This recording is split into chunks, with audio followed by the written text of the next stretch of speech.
This is the Big O Show. Yeah. Big O, we told you we ain't playing no games, man. It's just surely probably Pablo, Culture, Lord Productions. Good morning, South Florida. This is the Big O Show. You're tuned into the Big O Show. This is the Big O Show. This is the Big O Show.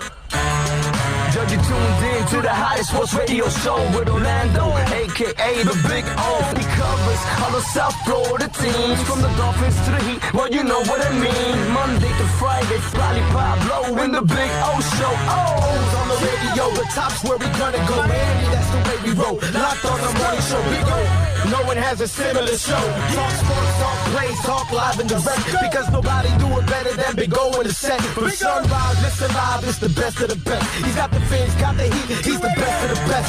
Big O, the only talking sports with a style. Break it a morning, it's Big O-N. Thank you for tuning in, keeping you glued in. Stay tuned, because right here's where the rumors in. Same place, because right here some of them begin. Simply call and just state your opinion. Real talk, sports talks, the Big O Show. Yeah, you love it, yeah, you like it, call him and let him know. Culture, probably Pablo. Now introducing the man of the hour, Big O, a.k.a. Orlando Alcigarin. Yeah. Oh, yeah, it's a beautiful thing. It's a beautiful Friday. And it's always beautiful because we're here at Craig Zinn's Acura of Pembroke Pines, baby. Out here having some fun. Hope you guys are doing well on a Friday. You made it all the way to another week. We got the weekend. And the good thing is you got a little more freedoms right now, right? So you could go out and enjoy yourselves. But remember, enjoy yourselves, but enjoy yourselves by yourselves. Okay? Don't enjoy yourselves with 600 other people. That part just doesn't fly. You know what I'm saying? So, if you're going to do it, do it just with the people you love and the people you normally hang out with. Don't go hanging out with a whole bunch of strangers in the process, okay? So just be safe out there. That's the idea. Get some of the liberties back, but do it in a responsible fashion, not like the idiots in the Ozarks last weekend where, you had 400 idiots on top of each other in a pool, which that pool must have been so disgusting. I'm serious. Bill Murray must have been there right after that to, fish out a couple of baby Ruths that maybe they thought were something else, but you never know. Anyway, so we got a lot of things to talk about today on the show.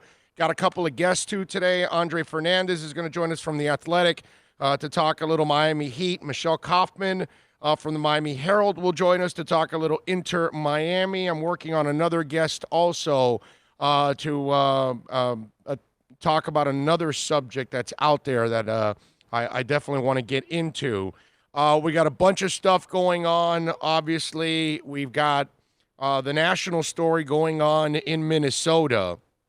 And listen, and I know that mostly we talk sports here, and there's a sports angle to this one too. First of all, I got to just say that I'm not sure what's going on in Minnesota, but I want the Minnesota police to know that you guys are a disgrace, okay? You're an embarrassment to society. You're a disgrace to humanity. You kill a man. The fact that they have not charged this officer, at least the one that had his knee on his throat, I charge all four of them. But at least having that one guy in jail waiting charges, at least to show that some justice is taking place. And I say that there are sports involved because Colin Kaepernick yesterday put out a tweet that said, when civility leads to death, revolting is the only logical reaction. The cries for peace will rain down, and when they do, they will land on deaf ears because your violence has brought this resistance. We have the right to fight back. Rest in power, George Floyd. Now, before you go and pick on Colin Kaepernick, and I've done plenty of picking on Colin Kaepernick because I don't think he ever really wanted to be a quarterback again, I think he wants to be a social activist, which there's nothing wrong with that. Okay? Nothing wrong with that. And I got to tell you something. For Kaepernick and for the black community, they are entitled to feel this way. Okay? They are entitled. Why? Because when they kneel, right, they get no justice. They get no understanding, right? You kneel, right, and you do everything peacefully, and then what happens? We have idiots all over the world calling them un-American.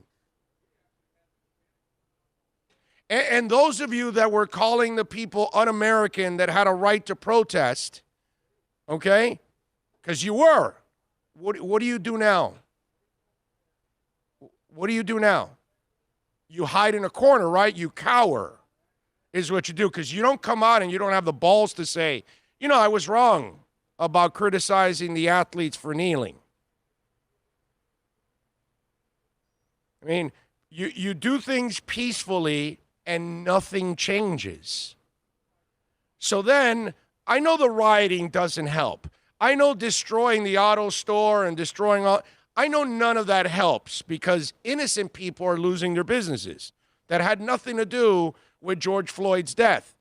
But the problem is that when you do things peacefully, nothing changes. So then, what do you expect a group of individuals that continue to see the same injustice take place? In one calendar week, we saw a racist guy in New York, which, by the way, he got kicked out of the building as a tenant and got fired from his job. Okay? We saw a racist bitch who, by the way, that guy would have been arrested if it was just a phone call.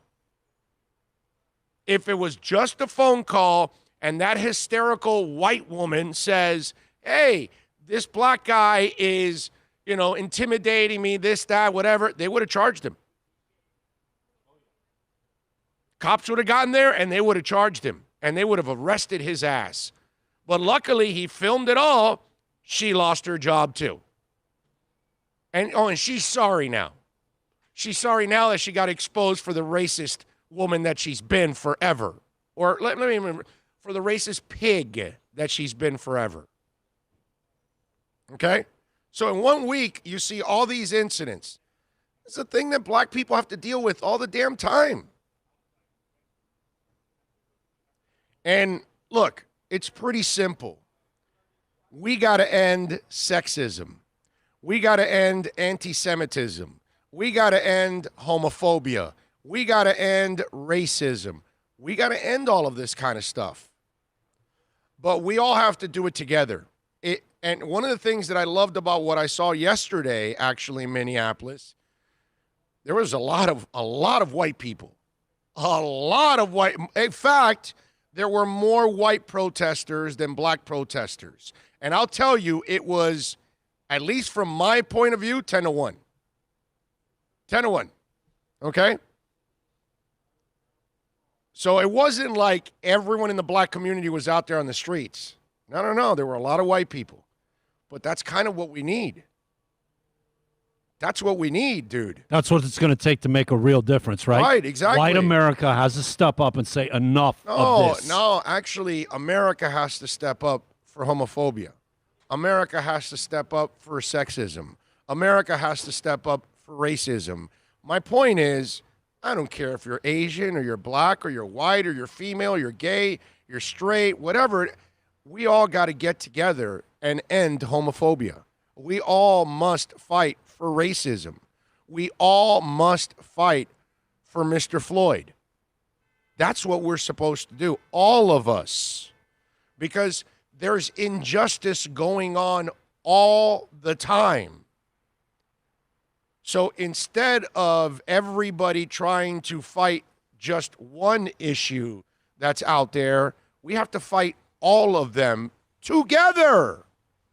Because that way, when we're fighting all of us homophobia, they're not just going after the homosexuals now. They're going after the heterosexuals too, because we're standing by them. And so it's just like if you're black, then we need Hispanics and Asians and whites to be next to the blacks fighting racism. And when women are fighting for their rights, men, doesn't matter where you come from, you got to be next to your women fighting for them. That's my point. This is what we've got to get to, where all of us fight for what's right, dude. That's what it's all about. When we see animal abuse, everyone should be fighting for to stop the cruelty of animals. You understand what I'm saying? It's just children. It's not Asian children. It's not Jamaican children. It's not Jewish. It's not Protestant. It's not Catholic. It's children we need to fight for. Like Ripley, we got to fight for all of them. That's the place we got to get to. Okay? So that way we eradicate all hate. We eradicate all abuse. That's the real issue in this country, because everybody deals. Remember I told you the other day, everybody deals with a bias, man. If you're Italian, you get the freaking mobster jokes half the time. And you probably have never been tied to a mobster ever in your life, never even seen one. But because you're Italian, they throw it at you. Everybody's got some kind of bias that you're tied with. Whatever. You got Irish background, right? Well, you must be drunk. It's just one of those things. And everybody's got a tie. Something. You name it. Almost all of us have to deal with some kind of bias. And to me, that's the problem in our country. We have all these issues, right? And then we don't fight all the issues together. And then we have individual groups just fighting, and then it looks like they're only fighting for their interest when it should be about humanity. And the one beautiful thing that I saw yesterday, or the last couple of days, is that I saw a lot of mix there. Now, I could joke a little bit here on this, and it might be kind of like Utah, that there might not be a large black population there. So maybe that's what it is also. But it was still nice to see that there was a large white population that was out there also protesting. Not looting, not rioting, not doing stuff, because I'm sure plenty of those kids that were white were doing the wrong thing. And I get all of that. But you get to a crossroad where you peacefully protest over and over and over and over again, and you're vilified for peacefully protesting. And nothing happens. Nobody does anything. It continues to fester. Black people continue to get killed for no reason at all. And it's on video. We saw the dude in Facebook a year and a half ago, whatever it was already at this time. Was it 2 years ago? I don't know. Time flies. No different with him. No different with the gentleman that was being held down by a couple of cops. What was it, in a gas station, I think it was? Where he's on the trunk of the car? No, he was on the floor. No, he was on the floor. Okay. The guy was on the floor. It was two cops, and they killed him too. And then now Floyd. It's all the same thing. Nothing's changed. It's all the same thing. It's dirty police officers. And at what and here's the other thing. At what point do the good officers also say, enough's enough already? Because, this crap about protecting blue and blue, I mean, that's garbage, dude. That's garbage. I mean, if cops ever want to get any respect whatsoever, well, then get rid of the bad ones, bro. I mean, it's pretty simple. What did they say? Oh, the guy that had his knee on the guy, 50 things, complaints on him. Oh, yeah. Hello? Yeah. Mike, He had come all on. kinds. Right. And so that, to me, that's the problem with all of this. There's just so many things that are wrong with all of this, but we all got to get together and fight it. That's really the issue. We can't allow women alone to fight for their rights. We have to be men, and we have to stand by them. Because it's all wrong. All of it. So that's what we need to do in this country, man. And again, I don't want to see the looting. I don't want to see the rioting. I don't want to see any of that. But I understand, man. Can't blame him, man. It gets to a point already where it's just, you know what? We're way past the point. Put it that way. In fact, I think the black community has been too patient. Because it's just too many injustices. And it happens all the time. And it happens casually. And nothing is ever done. And people get away with. That guy right now is. It's just like the two guys that shot the other gentleman. And they were. The Aubrey situation. Was it like 2 months those guys were out? Yeah.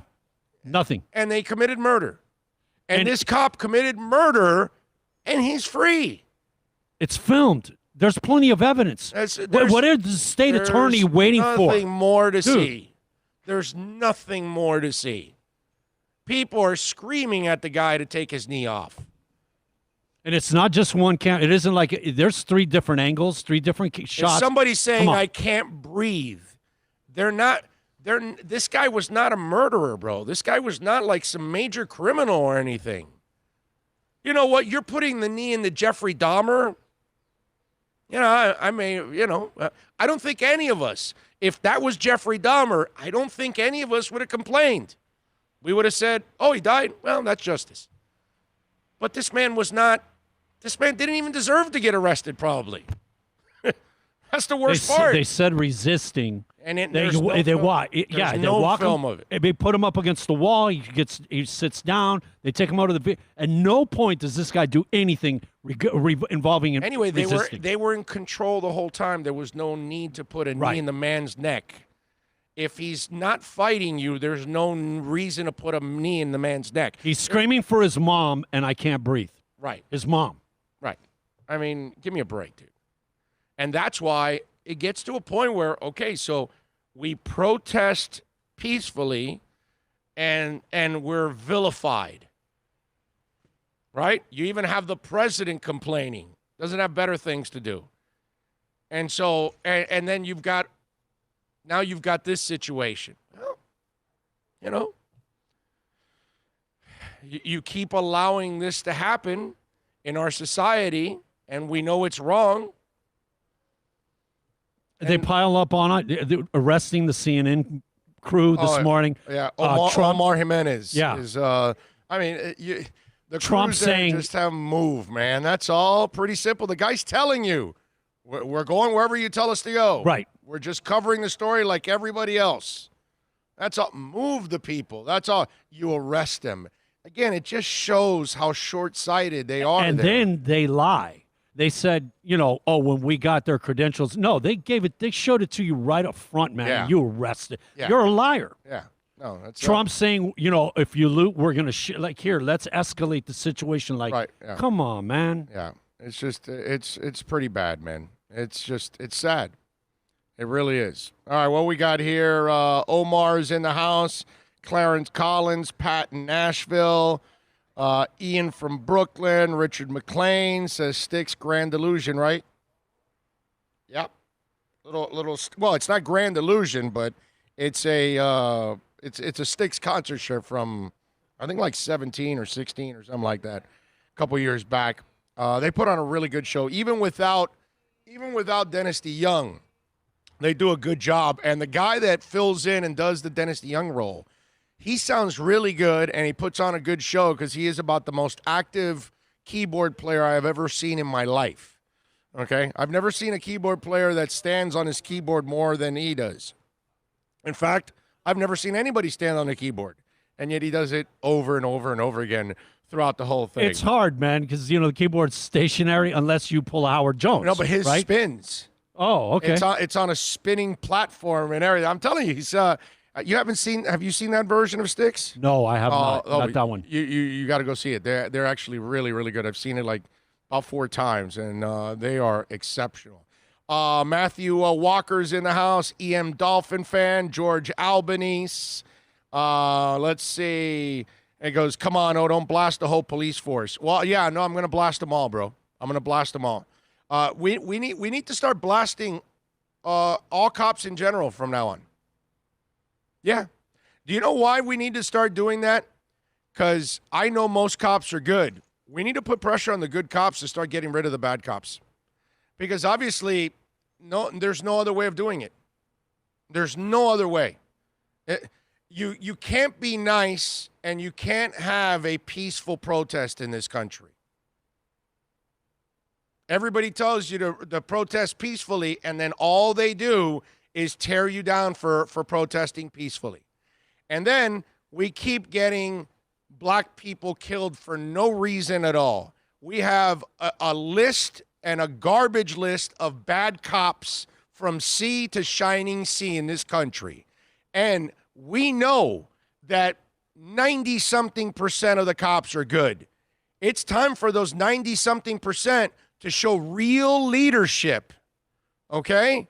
And care about their community and rat out and get these scumbags off the force, out of these communities and out of those uniforms. So I got to tell you something. It doesn't help at all to separate cops anymore. We're not getting anywhere. We're not getting anywhere with peace for protest. We're not getting anywhere giving cops in general the benefit of the doubt that they deserve. Okay? The good cops need to be lumped in with all the bad cops now. Do you know why? Because this will force good cops to finally say, enough. That guy's got to go. And that's it. That woman's dirty. That man's dirty. This guy's a scumbag. That guy's a bias. This guy's taking money. Let's go. Let's get him out of here. So that's where you and I are going to disagree, George. We are at a crossroad in this country already. Okay? And the good cops, we know it's most of them, they need to step up now. They cannot cover for their own anymore. That stuff has got to go, man. That's unacceptable. Okay? And until the good cops look in the mirror and say, good cops are going to get abused out on the street now for no reason at all because of the bad cops. It's kind of like the Charlottesville thing with the social and outing the guy we talked about on South Beach. Man. These people need to be outed because they're part of the problem. And if you're condoning it and not stepping up, you are part of the problem. Yeah. That's it. The good cops are as bad almost as the bad cops if they're not getting rid of them. It's the only way we can make a change, man. People have to step up. You want respect from the public? You want respect from the black community? Well, then, man, let's go. Start acting respectful. That's all. So that's where we are going to disagree enormously on this one. Ian from Brooklyn says, this is why I F's with you, O. I may not agree with everything you say, but you are honest and you tell it like it is and see it individual, my man. Much love. Thank you. Jean-Luc says, injustice anywhere is a threat to justice everywhere. Exactly. Bob Whitmer is awesome in. Point. Awesome point, man. Yep, Bob Whitmer is in. Clarence Collins says, Big O, thank you for your emphasis on being human. Other races just don't understand going to the mall, store down the street. It's dangerous, Big O. Why only blacks go through this? Please explain. Racism, baby. That's all it is. It's racism. You saw it from the white woman and the white dude this past week. Okay? It's pretty simple. And you've seen... over the last couple weeks, you've seen incidents where a white guy, did you see the one where the white guy had a knife and was like coming at the cops, but not like swinging the knife at them, but just coming at them, and they just backed up. If that was a black dude, bro, they would have guns drawn and unloaded. They would have. Yeah. They would have nightsticked his ass. They would have tasered him. They would have beat his ass down. I mean, you see that scene, and that's it. And that's racism. That's all that is. You're programmed to think black is evil. And so you react right away that like the dude in the gym. Oh, these 3 black guys. Oh, they've got to be thugs and punks and drug dealers. There's no way that these guys are tenants and have legitimate businesses here in this building. That's because he thinks that the black race is no way going to be equal to where he's at. And that's where the black woman, dragging the dog, by the way, uses the threat of the police to intimidate the black guy. Because in her eyes, she sees the black man as evil, and she sees the police in line with her thinking. And it's us against you, bird watcher. Have you seen some of the comments that Christian Cooper has come out with, man? Christian Cooper's a stud, bro. Dude, I got to say, man, awesome. There is no way that I would have that calm and, demeanor. There's no way, bro. Well, he's black. He's a better man than I am. He's black, so he's dealt with that situation probably 10 other times. So he's smart enough to know how to turn it in his favor. And luckily for technology, he was able to do that. And it was a beautiful thing. Thank goodness. And again, props to him. He's 57 years old. That guy looks great at 57. But some of the comments, you're escalating the situation. That you're. I get that you're mad and upset, but you're escalating, and it makes us know better than the person, that lady, Amy Cooper. And man, I wouldn't be that calm. I would not be able. I'd be like, man, we need to, get up, make some difference. George puts to Matthew Walker, I'm not defending any of the cops that had something to do with this tragedy. My issue is Big O referred to all cops as a disgrace. I take issue with that. Not right, man. Well, we're at a point, George, where we have to put pressure on the good cops now, bro. We have to put pressure. This has to end, man. This has to end. Yeah, because if you're a good cop, it's not good right now. You look bad, and that's not fair to you. Right. So the people that are part of the problem need to be outed. Yeah, and you, George, and me, and everybody else, we can't get the bad cops out. We can't. The only people that can do it are the cops, internal affairs, all those people that they have to make it part of their DNA that this is the behavior that we will not accept. And when they do that, then we can actually treat everybody. But right now, unfortunately, George, you have to treat every cop the same. You can't trust them.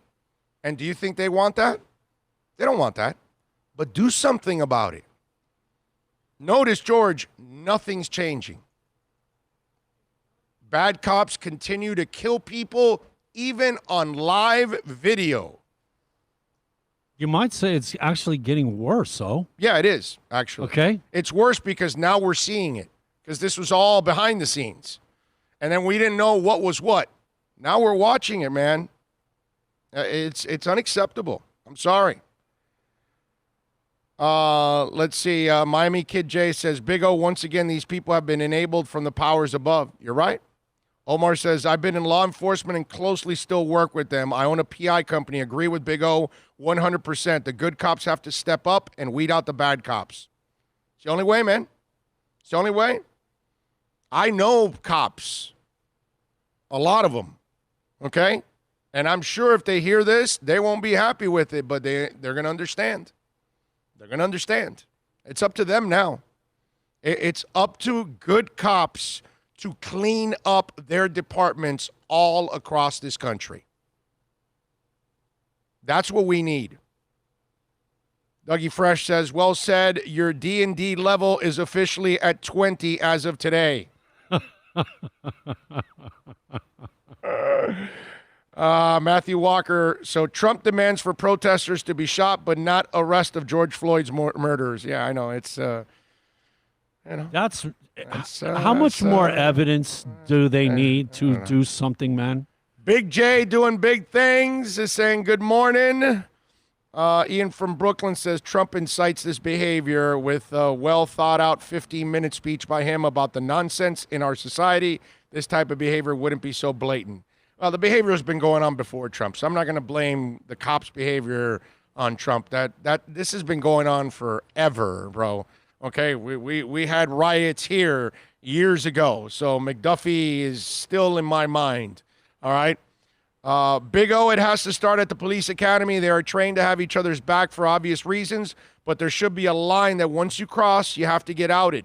I'm with you. I'm with you. The problem is we know that there's a ton of good cops. The good cops have to understand that they are getting labeled with all the bad cops now, and they need to step. Look, I'll give you another example of how things have changed. Okay. Growing up in Little Havana, all right, and we had a pretty, whacked out neighborhood, all right? We had the Latin Kings. We had, I saw gang initiations at my park. I saw knife fights. I had a drive-by one time. We had to all dived on the floor as they shot. I remember one time there was a hefty bag loaded with marijuana that was being stashed at the park. None of us even came. We're like 12, 10, 11, 13 years old. None of us we knew what it was, and we never came close to it because we knew the gang that was locally was in charge of that. So it's like you did not mess with anything. So my neighborhood was kind of screwed up back in the day. And anybody that lived back in the 60s and 70s in those neighborhoods in Pastorita and Shenandoah and Little Havana, you know what I'm talking about. There's a lot of delincuentes y marimberos and all kinds of stuff going on in those days. And we used to have a couple cops that hung around the neighborhood. They drove around all the time. They knew all of us, all the kids. They socialized. Do they do that anymore? Do cops socialize with the kids in the neighborhood like they used to back in the day? No. Because that's how you build relationships. That's how you build trust in the cop. And then the cop also gets to know the kids in the neighborhood and things like that. Do they do that anymore? They don't do that anymore. There's a lot of things, man. They just, you got to take time to defend people, to get to know them, to understand them, and that way you can serve and protect. But when you think you're above all of them and you're going to look down on all of them, then this is the treatment that you're going to give them. The comment about Trump, I will say, I do remember early in his presidency and addressing police department, whatever, blah, and he had said, when you're putting them in the car, like grab their head and duck them in. Nah, man, just kind of give them a little, it's okay to hit their head on the car. He did say that. He did say that. Ryu says, we also need not to accept racism in our families and not let that type of thinking be passed down in the next generation. I agree. I agree. Oh, this is why it's called systematic racism. It's a structure in place. Only people can defeat systems, reform, or revolution. Those who do not move do not notice their chains. Yeah. I can't argue with any of that. Cannot argue with any of that. Richard Hernandez says, I think it's hypocritical that the only ones that want to protest when it's a white person killing a black person, but if it's all lives matter, then why don't they protest when it's black on black killings? Sir, they protest about everything going on. What are you talking about, man? And when it's a criminal killing another criminal or a gang member killing a gang member, that's kind of normal, okay? Mobsters kill mobsters. Drug dealers kill drug dealers. Gang members kill gang members. Fights happen all the time. Richard, I just want you to know that sounds like a very racist statement. And that always comes in when we talk about this. What does a cop killing some innocent person have to do with two criminals shooting each other up? Explain that one to me, Richard. Where is the example comparable, my man? Huh? Because I didn't see I didn't see tons of Cubans standing up in the 80s about all the Cuban drug dealers out there. I don't remember Colombians lined up all throughout the 80s for all the Colombian drug dealers that were out there. I'm sorry, I must have missed a list of Jamaican people standing out for the Jamaican drug dealers. Stick to the issue. Don't change the subject. Yeah, Richard, buddy, just want you to know, man, when you bring up points like that, just looks racist, man. Just looks racist. Because now you're worried about a black-on-black crime now. Why are you so worried about that, dude? That's not what we're talking about. We're not talking about drug dealers killing each other or gang members or anything like that, my man. But you're a little too worried about that, Rich. Check yourself, buddy. KHOAOS Dolphin says, thank you for being thank you. Being a black man, I appreciate what you said. Thank you. No problem, my brother. I'm just calling it like I see it. Nothing else. Nothing more, nothing less. Call of Duty 1 says, I graduated from a police academy. They never taught us to put a knee on a suspect's neck. The book should be thrown at that cop and more, making good cops look bad. Exactly, Call of Duty 1. It is time for all of us to implore that all the good cops in this country, which we know most of the cops are, I'm saying it, but I'm also saying, good cops, you're failing, man. You're failing badly, okay? It's disgusting what's going on with good cops. You're allowing the bad cops to hang around. These people must be weeded out, okay? That's what we need. So please, step up. Pat in Nashville says, police training is too militistic. I never pull my weapon when I was a PPO, even when I came upon a felon with a gun in his waist. Pucker factor was too high, though. No, and they're right.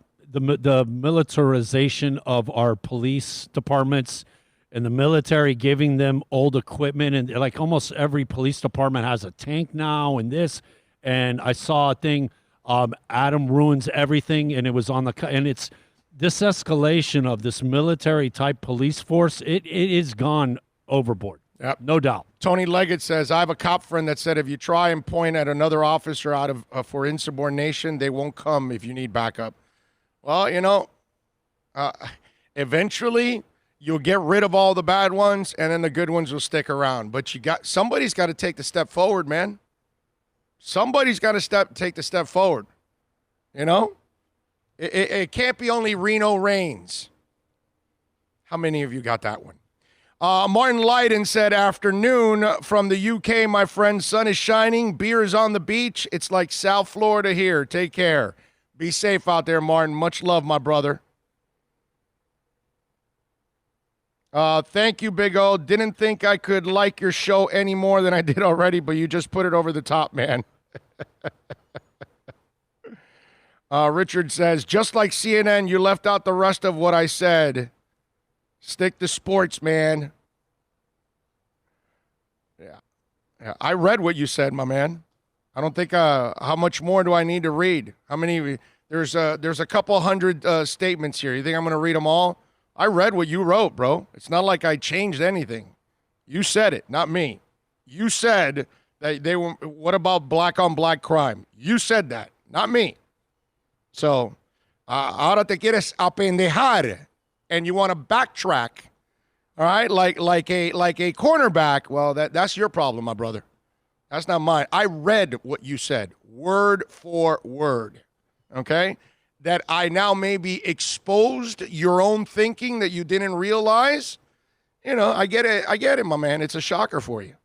That's tough. Exactly why those cops arrested CNN. when you get outed and you get exposed, man, exactly what happens. Yeah, it gets a little frustrating when you get outed. I remember a while back I was pulled over with my girlfriend at the time, so they asked for my license and registration, gave them, no problem at the moment. He ran my last name, guns drawn on me and my girlfriend. Okay, but what happened? Like, give me the whole story. Did you do anything? Were you guilty of anything? Were you not? What's the deal? You know, I don't know. You gotta tell me. Ray Grulon says, well said, Orlando. I'm just, calling like I see it, my man. The guy's pissed at me because I read what he wrote. It's like I was misquoted. Wait a minute. This is what you said, dude. Yeah, but this is not fake news stuff. Like, we got it on camera. We saw you say this, and then you're going to tell us you didn't say it? Come on, man. Why aren't they protesting when it's black-on-black crime? And it's like, okay, well, that's... Usually we don't go protest when gang members are killing each other. It's just... I don't know if Hernandez knows this, but that's just kind of what it is. Cuban people didn't care about two Cuban, drug dealers shooting at each other. Colombian people weren't worried about two Colombian drug dealers back in the 80s killing each other. They weren't out there protesting about that, bro. Just want you to know, okay? So the black community is not going to be, hey, let's go out and protest because two black gang members killed each other. That's the sad part of life. That sucks. Trust me, it sucks. But there are Hispanics killing each other in Wynwood and Hispanics killing each other in East LA. And so, you just want to pick one color and when the problem's everywhere, my brother. But nobody is ever complaining about criminals killing each other. I'm sorry, I have not seen that yet. I don't know. Have you, by the way, or am I the only one? No, that's just basically the norm. You expect it. The aforementioned Italians, have they gone out protesting over the years from all the mobsters killing each other? Just saying. No, they don't. Way to go, Hernandez. Let's take a break from Craig Zinn's Acura of Pembroke Pines. America's safest and best-selling compact luxury SUV is at Acura of Pembroke Pines, and this is how we do it. RDX, $339 a month at Acura of Pembroke Pines, the #1 volume Acura dealer. No one expects to get into a crash, but I expect you to go to accidentlawfirm.com if you do. Make sure when hiring a driver, you go through a rideshare app so that you can be covered by the insurance, which can be up to $1 million whether you're a passenger or a driver. In other words, don't try to save a few bucks by paying cash instead of going through the app. I'm attorney Bobby Nunez from Nunez Law in Miami, and we're here to help you through the process. Go to accidentlawfirm.com for a free consultation from me, Bobby Nunez. That's accidentlawfirm.com. Are you tired of watching the same old travel videos on the internet? Well, then check out MikeNoGoZones.com, a travel documentary that's breaking barriers. I go to the places that the media tells you to fear, where no one else dares to go. Baltimore, Opelika, South Side of Chicago, and more. Go to MikeNoGoZones.com.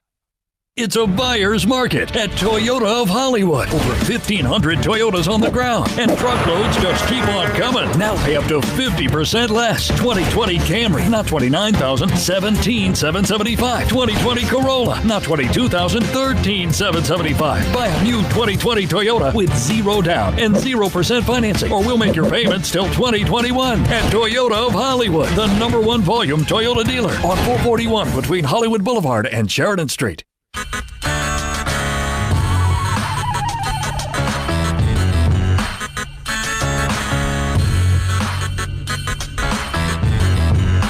This is the Big O Show. This is the Big O Show. This is the Big O Show.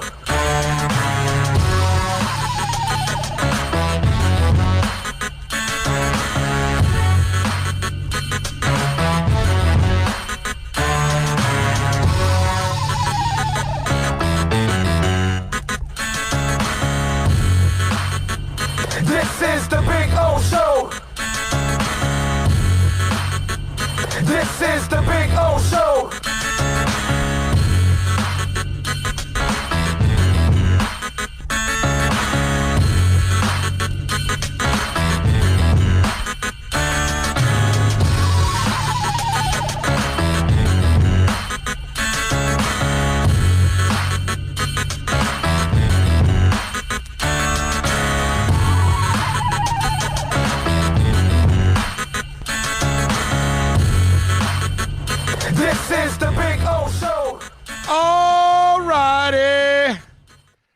welcome back. We take you till, I don't know, about 2 or something like that. And we got a bunch of things. I know we got kind of serious to open up the show, but, I had to kind of, talk a little bit about it. And we are out here at Craig Zinn's, Acura Pembroke Pines. Folks, they got 0.9% financing right now, up to 72 months, 90 days, no payments.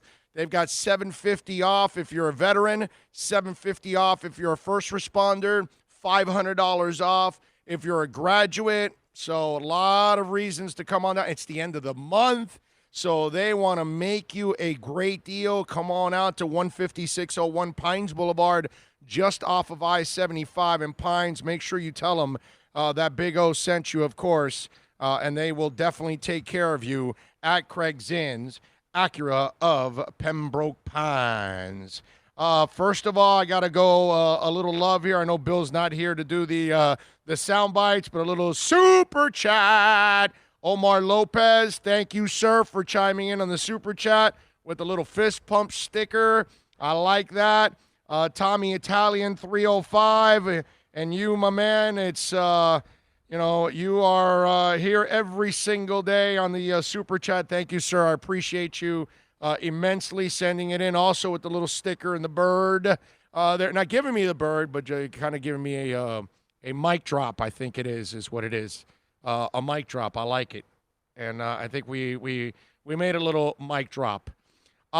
Leo says, you made a very stupid comment. In this country, you don't arrest people pending charges to be filed. You have 24 hours in a case like this. They need an autopsy and other records.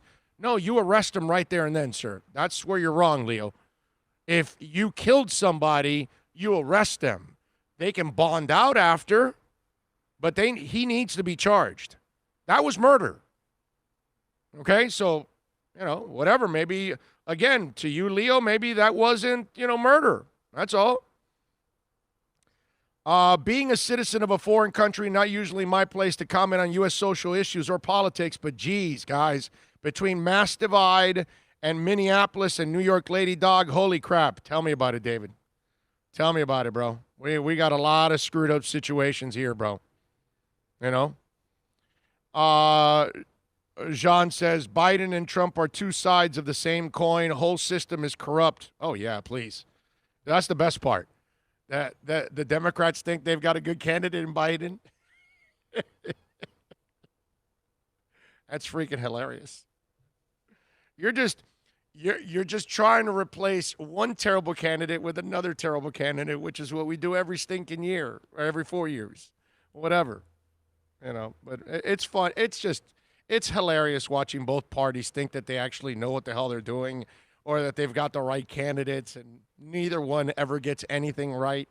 They're just both incompetent on every level. It is what it is, but whatever. If you're a Republican or you're a Democrat, you probably think everything is perfect on our end when it couldn't even be close.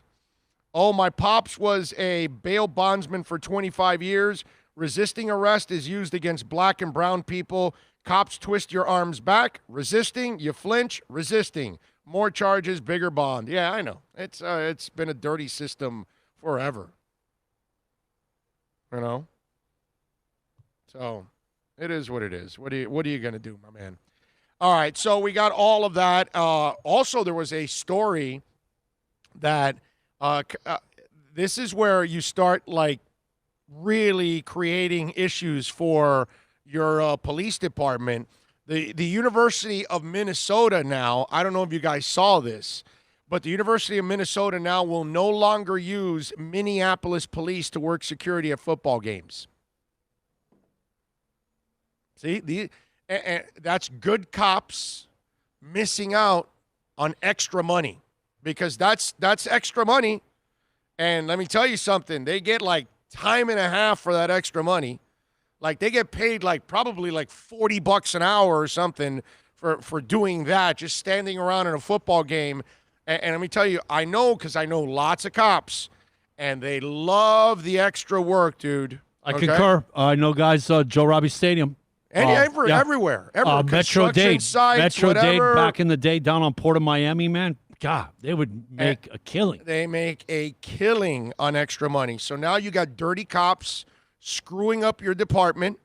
And now your extra money that helps put more food on the table, gets your kids through college, maybe gets you a new car, new boat, go fishing, an extra vacation.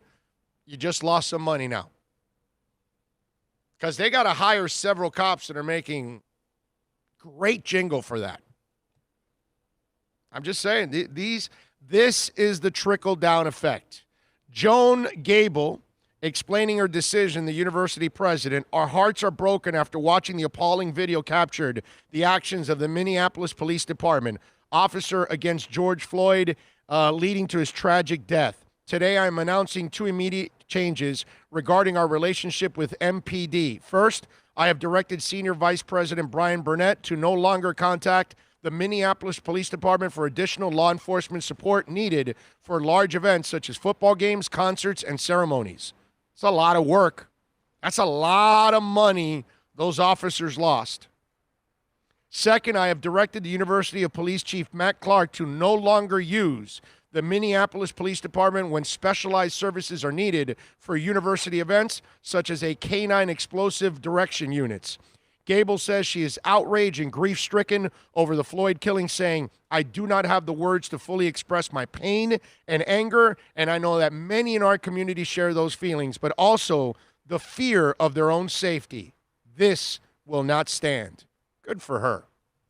Way to go, Joan. That was awesome. And there you go. These, again, got to put pressure on the good cops now.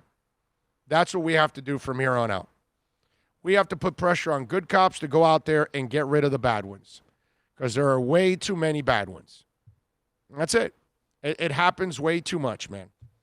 You know, and folks, keep those cameras rolling. Keep those phones active, because you'll never know what you catch. And thanks to you all out there, we caught Amy Lee and what was the name of that loser? Tom something. Whatever, the loser from the gym that lost his job, and he also lost his place in that building. So there you go. Now, you know it would be funny if the black guys found that guy Tom and said, hey, you know you're not allowed in our building anymore. Just want you to know. All right, Tom? We know you've been kicked out of our building. Just want to make sure we don't ever see you in that building, because you don't belong there, Tom. And then they can walk away. I would love that. I would film that. I would put that in, and let's see, just watch Tom's face. And you know that the rage of the racist will build. It'll be fun. But those guys should, hey, weren't you the, Tom, oh, hey, nice to see you. You used to be a tenant in our place, right, Tom? I got to tell you, man, the place is so much better now since you left. They improved this, that, you know. That's what those guys should do. That would be awesome. Run into Tom 6 months later. So how you been, Tom, since you got kicked out of our building? Be fantastic. We should make it like a series, where those guys pop up in different places that Tom is at. That's it. Just kind of remind him, hey, Tom, how's the racist ways? You all right? You hanging in there? Still hating black people? I think it would be awesome. I would love that one. What about the state trooper who stopped the speeding cop on the highway a couple of years back? She got stalked and feared for her life from multiple police departments. Big O, what a surprise. You talk about racism and you get more dislikes than when you talk about sports. Oh, really? That's probably Hernandez doing the down, and then I don't know who else, but yeah, you know, but it's good to get a couple of those. There's nothing wrong with that. I think that's a good thing.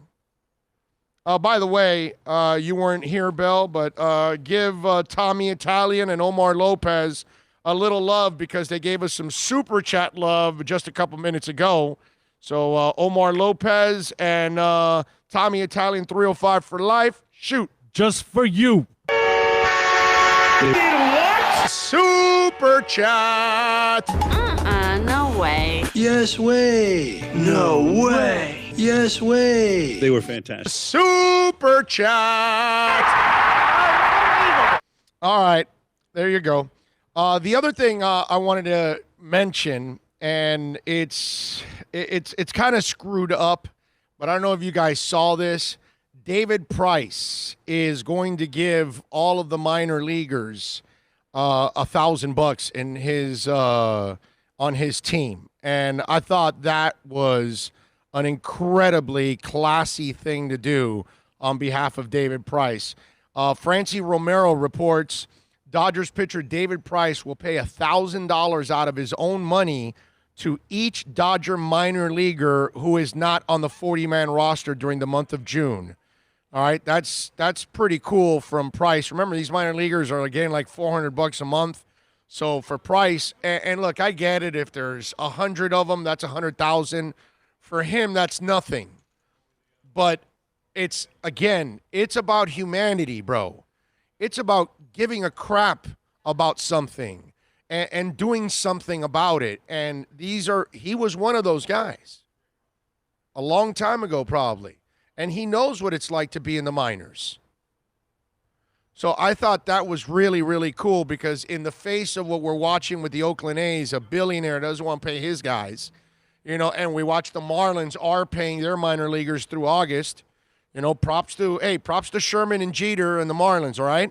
Give them love because they're doing the right thing, okay? They're doing what they're supposed to do as human beings that have the opportunity to help others, okay? And Craig Mish brought up a great point yesterday in our interview that certain teams that aren't paying their minor leaguers down the stretch here, and now the Marlins are, when this draft is over, whatever it is, 5-6 rounds, and then they've got to pick five rounds after that, the Marlins are going to say, hey, look, we take care of our minor leaguers. The Oakland A's, if somebody's deciding to play for the A's or the Marlins, they're going to go to the Marlins. They're not going to trust the A's. What if the pandemic continues till next year? No, man, you got to do what's actually right, and I love what Price is doing. Now, we're going to find out if these owners and these players can actually come to some kind of an agreement, and I don't know if it's going to end up happening or not. I'm not sure how many of you saw what Jeff Passan had to say.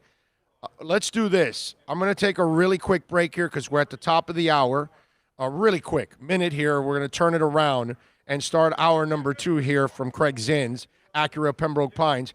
And we're going to talk a little bit about this because baseball they don't get it, man.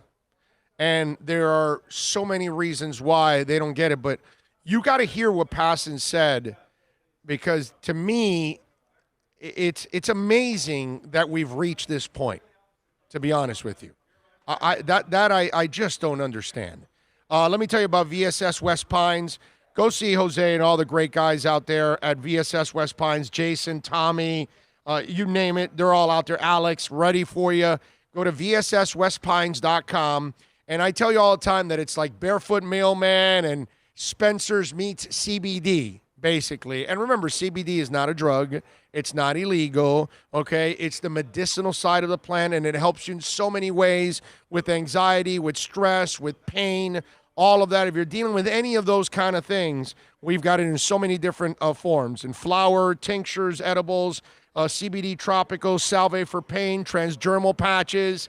I'm telling you, check it out for yourself. 12397 Pembroke Road. Call them 954-613-3367. They do curbside, so you can actually order on phone. 954-613-3367. Whatever you want to order. A hookah pipe, rolling papers, you name it, man. And they got hookah pipes from $19.99 and up. You're looking for any kind of water pipe. They've got all kinds of really cool pipes there. You're going to love the place. 12397 Pembroke Road for all of your CBD needs and so many other cool things. Go to VSSWestPines.com. It's a buyer's market at Toyota of Hollywood. Over 1,500 Toyotas on the ground, and truckloads just keep on coming. Now pay up to 50% less. 2020 Camry, not $29,000, $17,775. 2020 Corolla, not $22,000, $13,775. Buy a new 2020 Toyota with 0 down and 0% financing, or we'll make your payments till 2021 at Toyota of Hollywood, the #1 volume Toyota dealer on 441 between Hollywood Boulevard and Sheridan Street. Are you tired of watching the same old travel videos on the internet? Well, then check out MikeNoGoZones.com, a travel documentary that's breaking barriers. I go to the places that the media tells you to fear, where no one else dares to go. Baltimore, Opelika, South Side of Chicago, and more. Go to MikeNoGoZones.com. No one expects to get into a crash, but I expect you to go to accidentlawfirm.com if you do. Make sure when hiring a driver, you go through a rideshare app so that you can be covered by the insurance, which can be up to $1 million whether you're a passenger or a driver. In other words, don't try to save a few bucks by paying cash instead of going through the app. I'm attorney Bobby Nunez from Nunez Law in Miami, and we're here to help you through the process. Go to accidentlawfirm.com for a free consultation from me, Bobby Nunez. That's accidentlawfirm.com. America's safest and best-selling compact luxury SUV is at Acura of Pembroke Pines, and this is how we do it. RDX, $339 a month at Acura of Pembroke Pines, the #1 volume Acura dealer.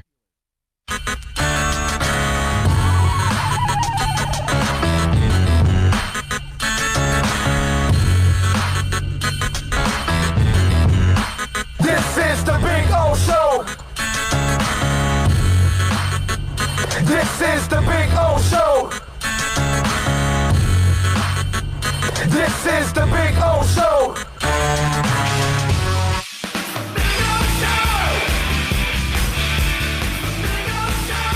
All righty, welcome back.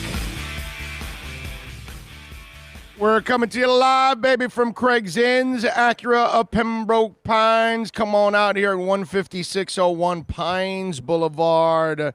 They're giving you $750 off if you're a military veteran, $750 off for first responders, $500 off for graduates. So many options for you out here at Craig Zinn's and Acura Pembroke Pines. 0.9% financing up to 72 months here on the dealership. So come on out here. Make sure you tell the ladies and gentlemen out here that Big O sent you, and they will take care of you if you're looking to buy or lease a vehicle. And you get 90 days, no payments. So that'll make it a little easier here in this transition, as some of us are now getting back to work and getting back into a groove. All right, we got a couple other things that I want to talk about.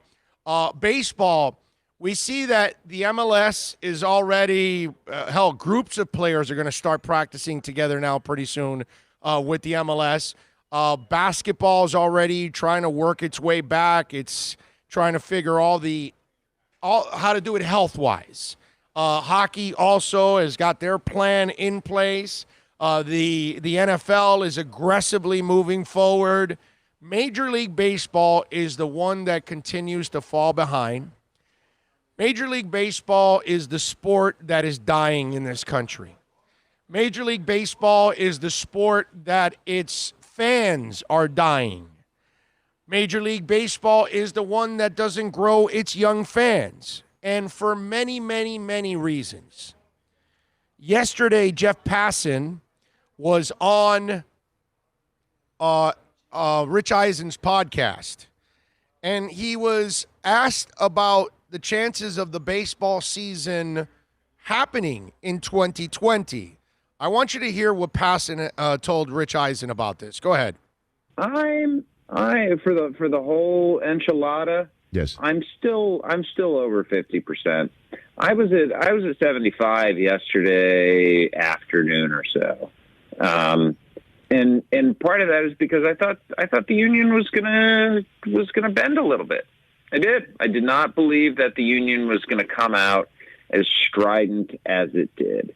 And when that happened, that definitely decreased the possibility of a season happening this year, but it certainly did not nullify it. What it did was set up a scenario in which the doomsday trigger could be pulled. It's going to come down to the owners. I mean, I do believe when the players say we want to play, I do actually believe that.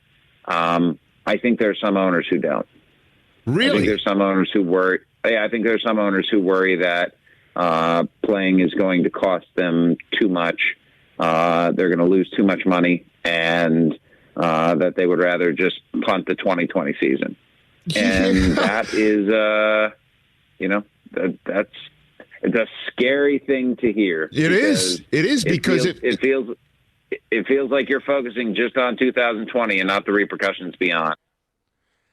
So, I mean, it's the part I don't understand about baseball owners is, don't they see their sport going down the drain? And I don't care what, I know we had Craig Mish on yesterday. He was saying, well, teams are still being sold for a lot of money. Yeah, they are. Those days are dying. And those, mark my words, I've been saying it now for a couple years. When these new TV contracts come up, they're going to be a lot less money. There is no way TV deals continue at the pace they were continuing when there's no interest in baseball. You know what I'm saying? There's no interest in baseball. So if there's no interest in baseball, how can they keep paying all those ridiculous salaries? They can't. And baseball doesn't sell itself on social media.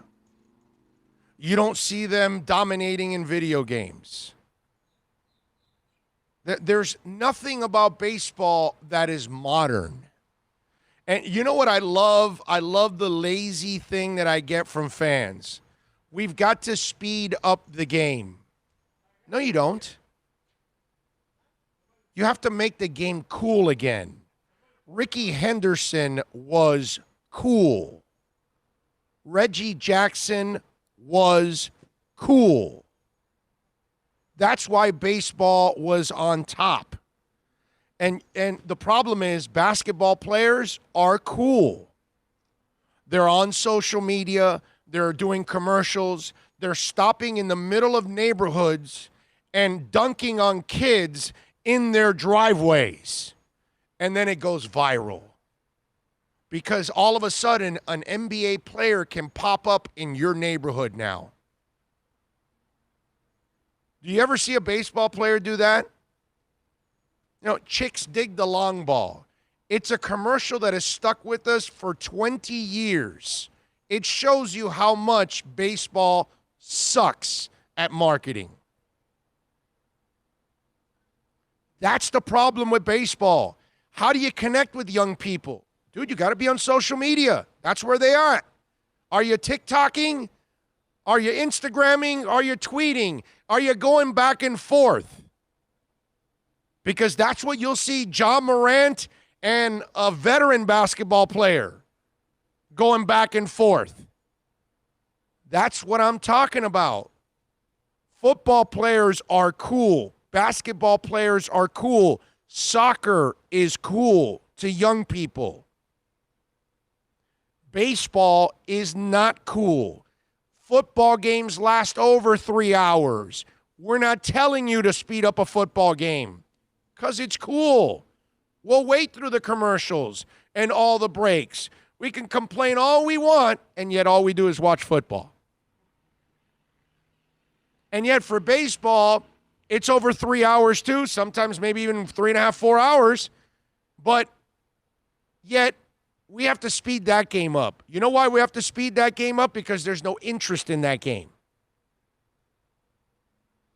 Now, they've done it to themselves for all the examples I've told you off the field. On the field, you no longer have people stealing bases. Because it was cool when it was Lou Brock and it was Ricky Henderson and it was Willie McGee and company. It was cool. It's cool to see. You know what would be really cool? To see you shift on somebody and then they hit to the opposite field. That would be really cool. It would be really cool if they start bunting and moving people over. More action, more decisions having to be made. And if you bring back base stealing, you bring back something exciting to the game. You know, one of the guys said to me, when was the last time they stole home? I said, they don't steal second.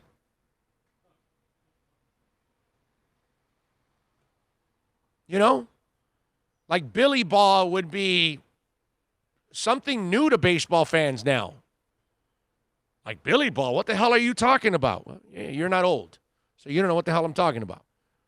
Billy Ball might be really entertaining in today's world. But baseball has got... in fact, we were having this conversation before I got on the air. Do you know what's the coolest thing that's happened in baseball the entire offseason? And I just remembered right now, Bill. The coolest thing was Mike Trout hitting a golf ball out of Top Golf. Because we couldn't remember Top Golf before. Anyway, that's the most famous thing that went on in baseball so far throughout the pandemic. Was him hitting a golf ball. I think he hit it into space, actually. That's spot on. Yeah. It just disappeared into the ozone. That's the most famous thing, and it went viral. And by the way, that was even before the pandemic, because obviously you could not get together at Top Golf during the pandemic. So that was before. That's baseball for you, bro. They don't know how to sell the damn sport. And so now you hear Jeff Passan, and you hear that they may be punting. You got to use a football term because, of course, baseball's too lame to use their own terms. You got to be punting on let's not balk. No, let's punt on the 2020 season. These guys are idiots. You want to bury your sport even more now. It's just this would be worse. Yes. Than the 94 shutdown. Yes. Hands down. Yes. Right? You don't get it, baseball. People are dying on you. You're not picking up any new fans. And you're going to do this also? Wow. It's really amazing to me how clueless they are in baseball. You know what I think is one of the base problems, though, with baseball? The owners think it's their sport. You know what I mean? They don't have the wherewithal that it's the national pastime. It's about the fans, and it's about the fans because when the fans go, that's the end of baseball. Yep. And they think it's theirs. Yep. Drubo says, I remember SNL did a skit on Angry Man. I think we have one in the chat room. Man of 1,005 holds. MLB needs to cancel this season and hire new marketing people where there are Gatorade commercials, hot dog commercials, or a baseball player playing with kids. They don't get it, my brother. They don't know how to market. Oh, just want to thank you for doing what you do every day. Sports, music, dogs, kittens, etc. Great on Sirius, greater here. Don't always agree with that in his life, but you help big time in a sportsless era. Thank you, Mark McIntyre. Appreciate you, my friend, for keeping it locked here. Julius 305 keeping it locked and sending it in on the Super Chat. What's going on in there? Super Chat. Excuse me a second. What are you babbling about? Super Chat. Super Chat. We'll all Super Chat. It'll be anarchy. It's out of my hands. No bat flips, unwritten rules. Hell, WBC is more exciting. Hopefully changes will come soon. You're right. The World Baseball Classic is way more exciting. The fans are into it. The emotions are more involved. You're right, actually. The World Baseball Classic has a more I don't know what it is. I don't know the modern right and proactive, connecting with the fans feel. It's like but it's a celebration. You know, I'm just looking for the right word for it. But playing for the love of the game. There's not the energy. The energy of that game is completely different than an MLB game. You're right about that. But I think it's also the fans that are in it too are extremely passionate about the game. Unless it's Cubs, Yanks, Sox, or Dodgers, markets only pay attention to their MLB teams when they are contending. Contend and draw $3 million, lose and draw 1.5. Some markets never care. David, hard to argue with anything you said there, bro. No, and exactly what David's talking about. Remember the previous commissioner that owned the Milwaukee Brewers and was content to have a bad team and collect the TV money for the luxury taxes and make his money, and didn't care about the product that he was putting out there on the field. And that was from the commissioner, Bud Selig, right? Yep. Yeah, that is a perfect example of where baseball owner, the commissioner being in the baseball owner's back pocket has no spine. It's backward ass, and they do it to themselves. Yep. Alexa says, let's ride out to Top Golf when it's safe. Let's do it, Alexa. In fact, I will talk to the people at Top Golf and set something up. I lived in Japan, and baseball is like a rock concert. Also, the local players usually play for the team where they grew up. Yeah, because it's probably more homegrown intense there, and that's probably why you kind of get it. They probably market themselves inside their community a lot more. And I will give credit to the Marlins. They are trying to do some of the things that I've talked about. The problem is their names are so young and unproven that they're not there yet to sell those kind of guys. But some of those young cats, because I had those conversations with them, and they understand how they need to sell the sport. And I think young people that are now in baseball, they understand that a little bit, but they've got to get to that point where they are doing it like the basketball, the football, and the soccer players. I mean, you gotta pick up on it that, the world is passing you by. And if you keep screwing around, that's just going to set you back in a big-time way. Oh, should not the Oakland A's fans go and protest or something to that owner? Because when they do that correlation of a $100,000 guy not willing to give $50, that's the equivalent of this guy not paying the minor league players. I'm sorry. There's no way the optic looks good. That's just piss poor, man. I'm sorry. Oh, yeah. It's terrible. I mean, just everything about baseball right now, it's disturbing, man. It's disturbing. And to see that they may pass up on the season, it's crazy to think that you would actually do something like that.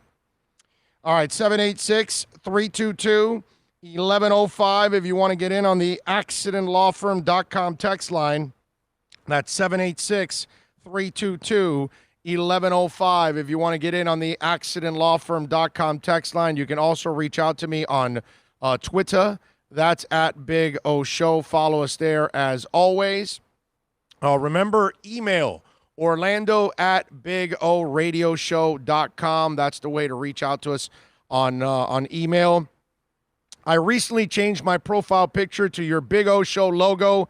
I should have asked you first if you were okay with it. If you're not okay, let me know. I'll change it. My profile picture. Just want to spread the word about your podcast. Dolphin Jeff from Long Island. Go for it, my man. Go for it. Spread the word. Thank you. I'm flattered that you're using our logo as your profile pic, man. Okay? I mean, come on. You're doing it with great intentions, Jeff. So I love all of you out there, man. Please spread the word. Subscribe. The subscribing has slowed down a little bit, so let's pick it up. Let's spread the word. Share the link. Tell your friends. Tell your family members. All that kind of stuff. And we'll get it going there. Let me see, by the way. Okay.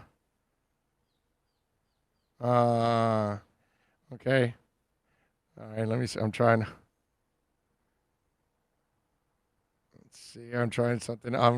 to book a guest at the same time while I'm doing the show. Anyway, so you multitasker. We're trying, bro. We're trying. Let's see. You are welcome. I'm just glad I found your show. I listened to you for almost your final run at WQAM, but lost you and missed you for the last year. I'm glad I found your podcast. I definitely subscribed and listened to you daily. Renegade, great show. Loved it. Thank you, my friend. Thank you out there for keeping it locked in a big-time way and supporting us, man. That is absolutely awesome. So spread the word as much as you guys can, because that's what we need. We need subscribers. We need people to share it.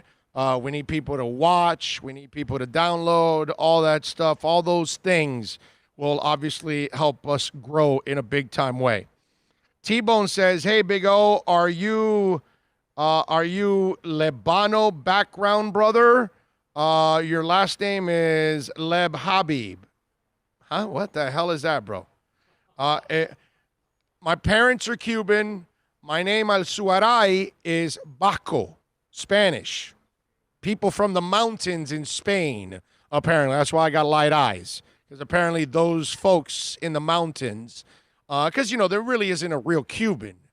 They're all descendants from Spain and other places.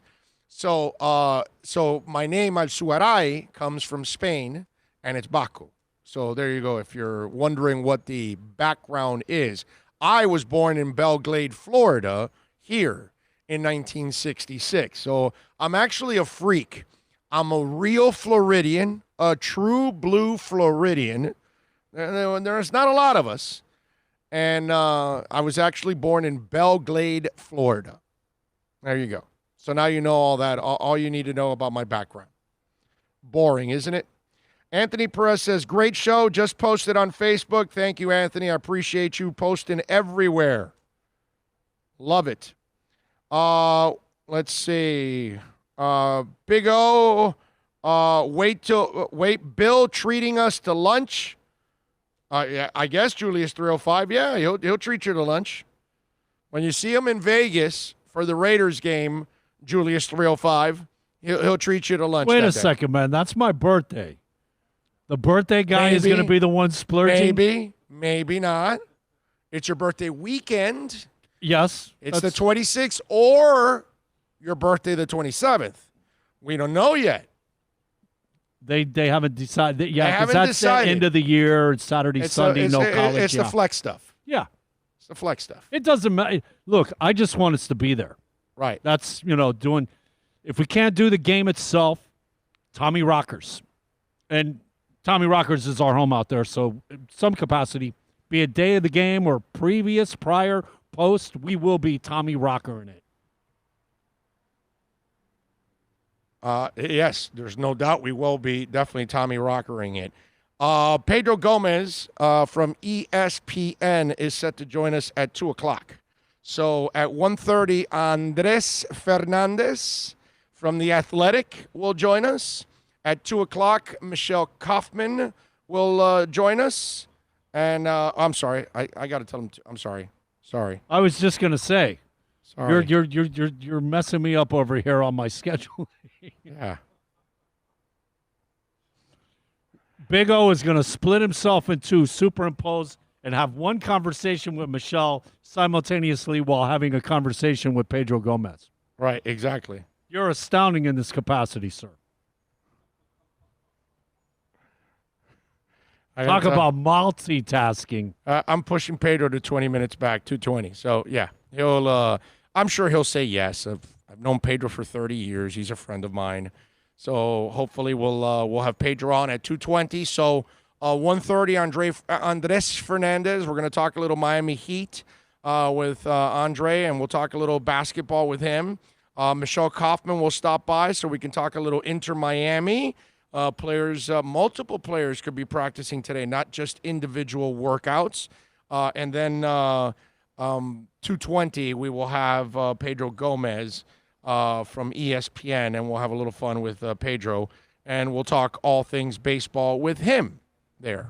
I guess the premiership is going to be the first one to go full board, right? Yes. Well, Bundesliga has already been in. So now, you know what? You're right. Yes. The premiership is now the next one that will start. What is it, June 17th? Yeah, 16 or 17, something like that. Yeah, something like that. So, yeah, we'll get a little football back. I'm excited because I'm in the process now of putting together our if you're a soccer fan, I can kind of talk a little bit about it already. But if I'm not going to say who's involved or anything like that. But if you're a soccer fan, we're putting together a station that you are going to love starting every single day. And I can't give you an exact date yet because we don't have the start date yet. We're working on that. But it's going to be a lot of fun. And if you're a soccer fan, this is going to be your home where you're going to get all your soccer news and interviews and press conferences and all that kind of stuff worldwide. Not just Inter Miami, not just the MLS, but all of the leagues across the world. And so it's going to be a soccer-intensive station that we're putting together. There will be no Dolphins talk, no Heat talk, no Marlins talk, no Panthers talk, none of that. No Canes talk. It's going to be strictly local, national, and worldwide soccer, okay? And it's going to be all day. And we're going to have multiple hosts. We're going to have all kinds of shows. It's going to be a lot of fun. It's going to be something that soccer fans they're going to lock it in, and they're going to be able to go to the Inter Miami website, lock it in, and they're going to be able to listen and watch anytime they want, okay? So it's going to be a lot of fun. I'm putting it all together now with Jorge Mas and company, and it's going to be a lot of fun. We got a lot of really good people that are joining us to do this. So that's going to be the other project that I'm going to be. I will have a show, my own show there too. It'll be only a 1 hour show. I mean, I'll pop in on that station all throughout and stuff like that, obviously. But it's going to be a lot of fun for those of you that are football fans, and you want to find out about La Liga or the Premiership, Serie A, whatever is going on, the Spanish Premier League, the Bundesliga, the MLS. That's going to be the place that you're going to go to for all of that. So I'm working on all of that with the great people from Inter Miami, and we are going to absolutely kick some serious ass with that project. So I'm looking forward to it. Anyway, 786-322-1105. That's 786-322-1105. If you want to get in on the accidentlawfirm.com text line, you can also reach out to us on Twitter. That's at Big O Show. Follow us there as always. As you know, that is a 24-hour talk show there. The Boston Marathon was canceled, man. Yeah, I saw, what's her name? Does NBA. Help me. Blonde. Been in it forever and ever. You know what I'm talking. She was talking about the fact that 124 of them in a row. Yeah, 124th. Man. 124 years of the 26.2-mile marathon. And so the 124th Boston Marathon has been officially scrapped. They will, but now, see, here's the negative is they're not running the Boston Marathon, and it's understandable, obviously, because so many people gather for that event. That's the bad part. Now, the positive for me is that listen, haven't you ever thought of, man, I would like to run the Boston Marathon? Oh, not to look to do the full 24 miles. 26.2. Man, you just took it to another level. All right, so I'm going to run it this year. I'm going to run the Boston Marathon this year. I'm doing it, bro. Hell yeah. You know how long you got to train for that, man? Not much. It's virtual.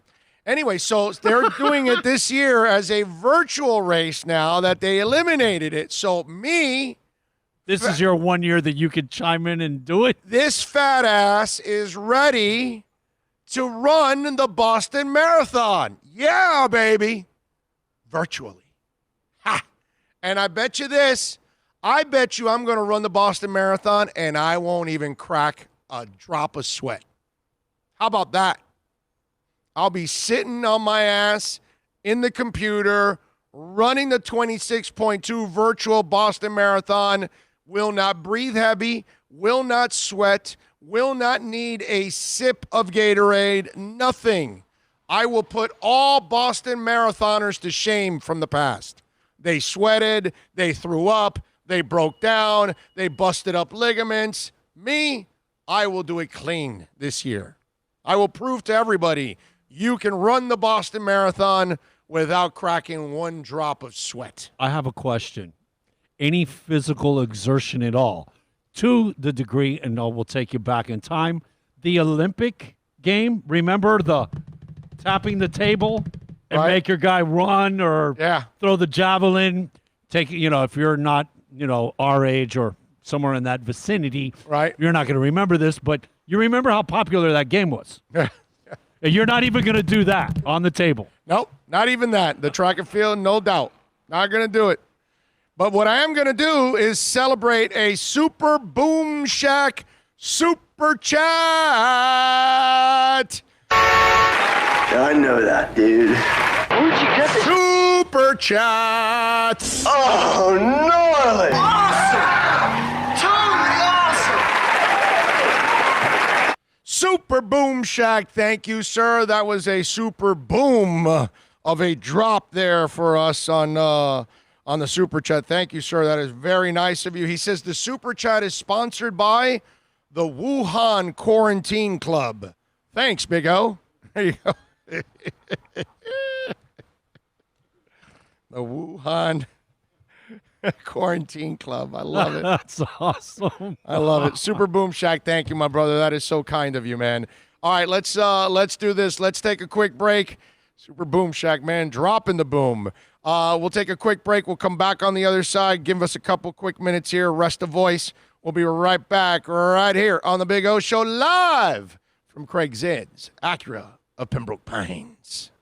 America's safest and best-selling compact luxury SUV is at Acura of Pembroke Pines, and this is how we do it. RDX, $339 a month at Acura of Pembroke Pines, the #1 volume Acura dealer. No one expects to get into a crash, but I expect you to go to accidentlawfirm.com if you do. Make sure when hiring a driver, you go through a rideshare app so that you can be covered by the insurance, which can be up to $1 million whether you're a passenger or a driver. In other words, don't try to save a few bucks by paying cash instead of going through the app. I'm attorney Bobby Nunez from Nunez Law in Miami, and we're here to help you through the process. Go to accidentlawfirm.com for a free consultation from me, Bobby Nunez. That's accidentlawfirm.com. Are you tired of watching the same old travel videos on the internet? Well, then check out MikeNoGoZones.com, a travel documentary that's breaking barriers. I go to the places that the media tells you to fear, where no one else dares to go.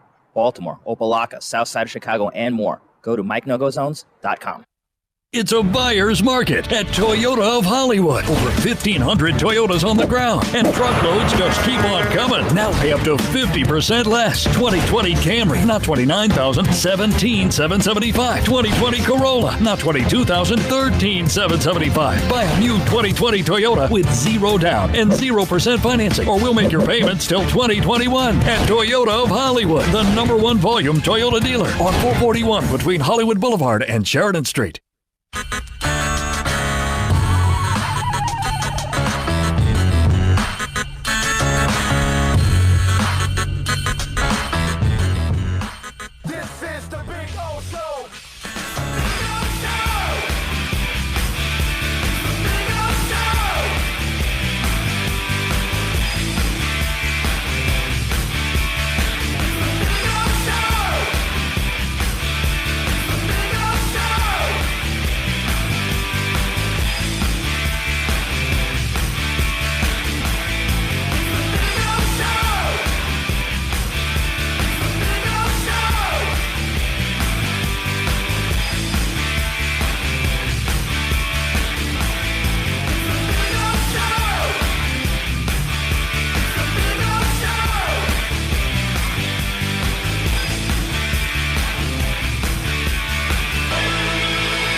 All righty, we are back here at Craig Zinn's Acura of Pembroke Pines, Super Boom Shack. Thank you, sir. Dropping the boom on the super chat. Thank you, thank you, thank you.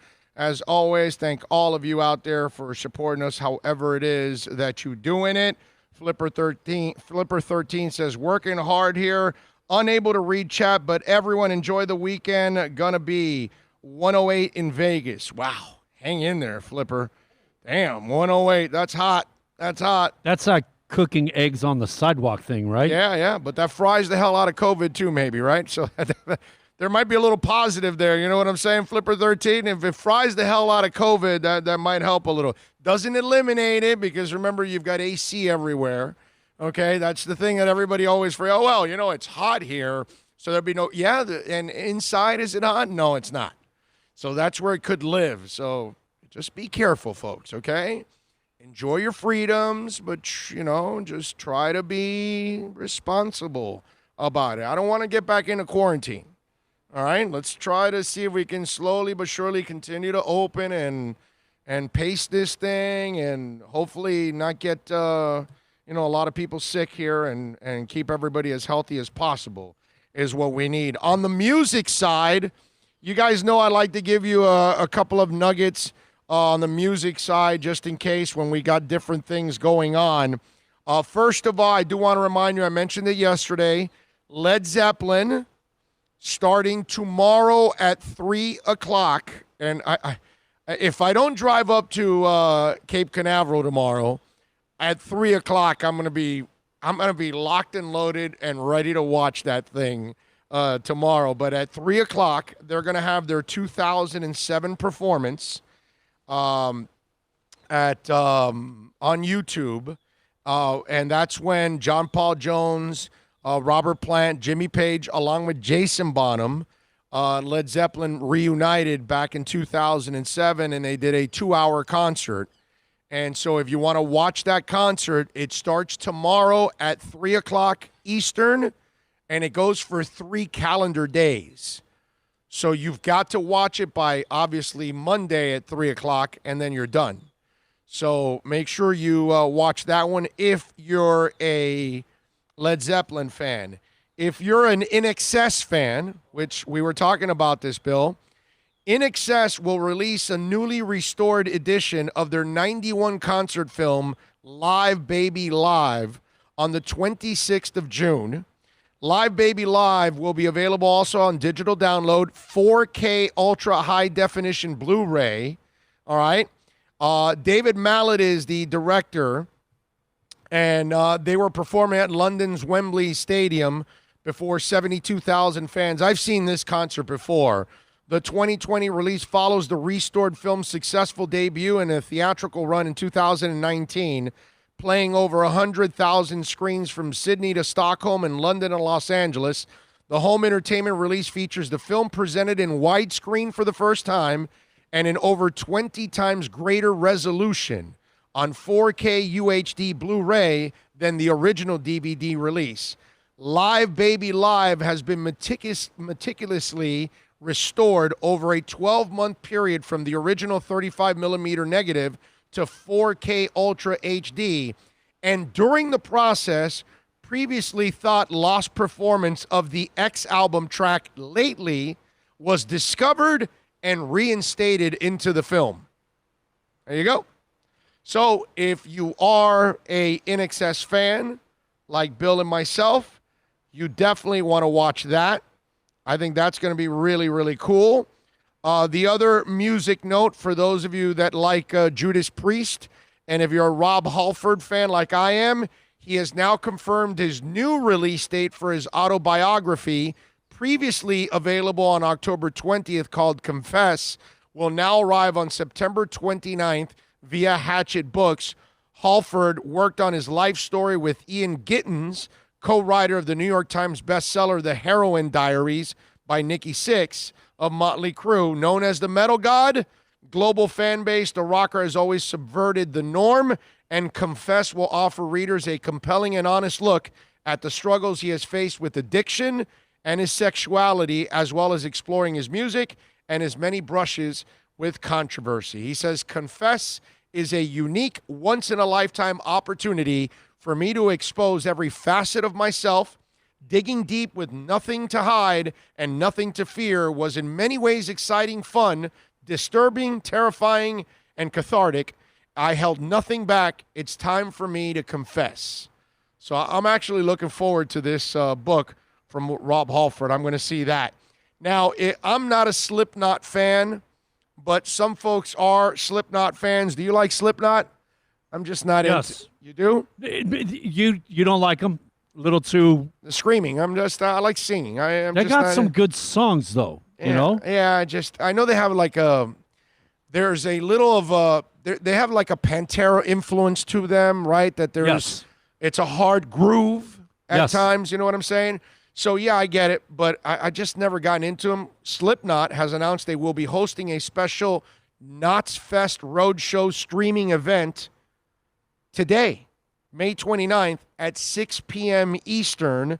You got to go to knotsfest.com. The band says the site has been reimagined and global multimedia hubs for news, exclusive interviews, performances, merchandise, and more. This week's kickoff event will feature concert streams and interviews with Slipknot, Under Oath, and Code Orange.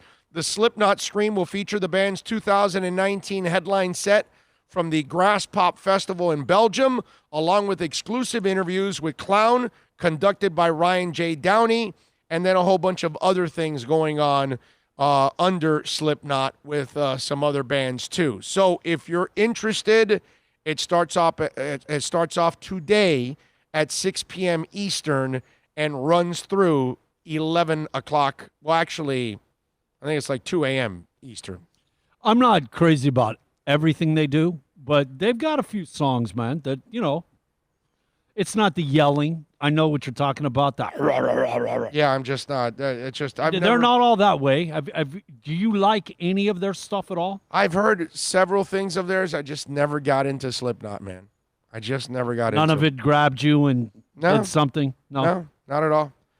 One more thing to tell you guys. The Download Festival has announced that they're going to have a virtual Download Festival. And this is, for me, the Download is on my bucket list. It's one of those festivals that I've got to go to, kind of like Rocklahoma. I've been dying to go to Rocklahoma also. The bourbon one, what's the name of that bourbon one in Kentucky that the same people have Rockfest? Oh, yeah. See, this is the time when we could use Grieper. Right, exactly. Yeah, Grieper knows the exact names of all these things. And that one is one that I want to go to. There's certain festivals around the world. Rock in Rio is another one that I've been dying to go to over the years. I definitely won't be going to Rio for a while. But anyway, following the cancellation of the Download Festival, they've announced a virtual lineup. Now listen to this. Headliners Iron Maiden, Kiss, and Systems of a Down will be taking part in Download's virtual event June 12th through the 14th, with other huge names like Deftones. How about that? Baby Metal, Alter Bridge. I love Alter Bridge. Korn also getting involved. The festival promises hours of music, special interviews, unseen performances, exclusive footage, and so much more to screens of any size, with each day celebrating the spirit of Download Festival in the evenings of June 12th through the 14th, bringing 2 to 3 hours of tailor-made programming where downloaders can tune in and rock out. The first night, you'll see Kiss's replay standout moments from their epic 2015 headline set, while Iron Maiden will deliver something very special to your screens with nostalgic performances, Legacy of the Beast snippets, and something just for Download TV on Saturday. Then on Sunday, Download will walk fans through a System of a Down's historic performances from 05, 11, and 17, and other bands joining the weekend. Let me give you Alter Bridge, Black Veil Brides, Bush, Deftones, Disturbed, Fozzy, Gorgia, Killswitch Engage, Korn, Mastodon, Skillet, Steel Panther, The Offspring, Pretty Reckless, a whole bunch of bands, but I read some of them that I think that are some of the bigger bands. out of all of this. So if you are into any of this, I know I am. I will definitely be checking out the Download Festival's virtual attempt to all of this. I gotta say, monster names. Bro. I know, man. Wow. And some of the stuff that stuff that maybe you've never seen before. So I think that's pretty cool that we get to see all of this. Listen, for guys like me and Bill that are monster music fans, because look, we're all jonesing for sports. We all want our NFL, NBA, Major League Baseball, Major League Soccer, hockey back. We want all of that stuff back, of course. But, a lot of you that listen to this show or watch it, you also know that I'm a monster music fan. I mean, I think I wear a concert shirt practically every day of my life. Out of 365. You do. Yeah, you do. Maybe 350 out of 365, I'm wearing a concert shirt. So I love music. So for me personally, these are little moments that I'm really enjoying. Like, I cannot wait for 3 o'clock tomorrow. I can't wait to watch Led Zeppelin for 2 hours. That's going to be a lot of fun. I'm going to kick open that 70-inch screen, turn it on, and watch it. And when this Download Festival goes and everything else, hell, I'm even going to be able to run a marathon and everything. It's going to be awesome. And to me, all these little music things have been such a blessing. And I know that while I'm watching that whole Download Festival thing, I'm going to be pissed because I'm going to go, man, I missed that one, and I missed that one, and I missed that one. So I got to that's why I got to go to a Download Festival, man. I can't wait to go to we have to go to one, dude. We have to go to a Download Festival in the next 5 years. Got to go to one, man. Got to show up at least in one of them. Rock in Rio, too. I just got to wait for this damn pandemic now because there's no way I'm going to Rio for a long, long time now with this whole pandemic. Big O Slipknot rocks, man. You know Miami Kid Jay? I know I'm in the minority because there's a lot of my buddies that are like, really? You don't like Slipknot? You don't like this? You don't like that? Just like what Bill was doing. Same thing. I get it all the time. I get it. I must be missing out on something. No, that's seriously, because there are a couple songs. I don't like everything, like I said, but, man, there are a couple that they just jam. Yeah. Oh, yeah, definitely.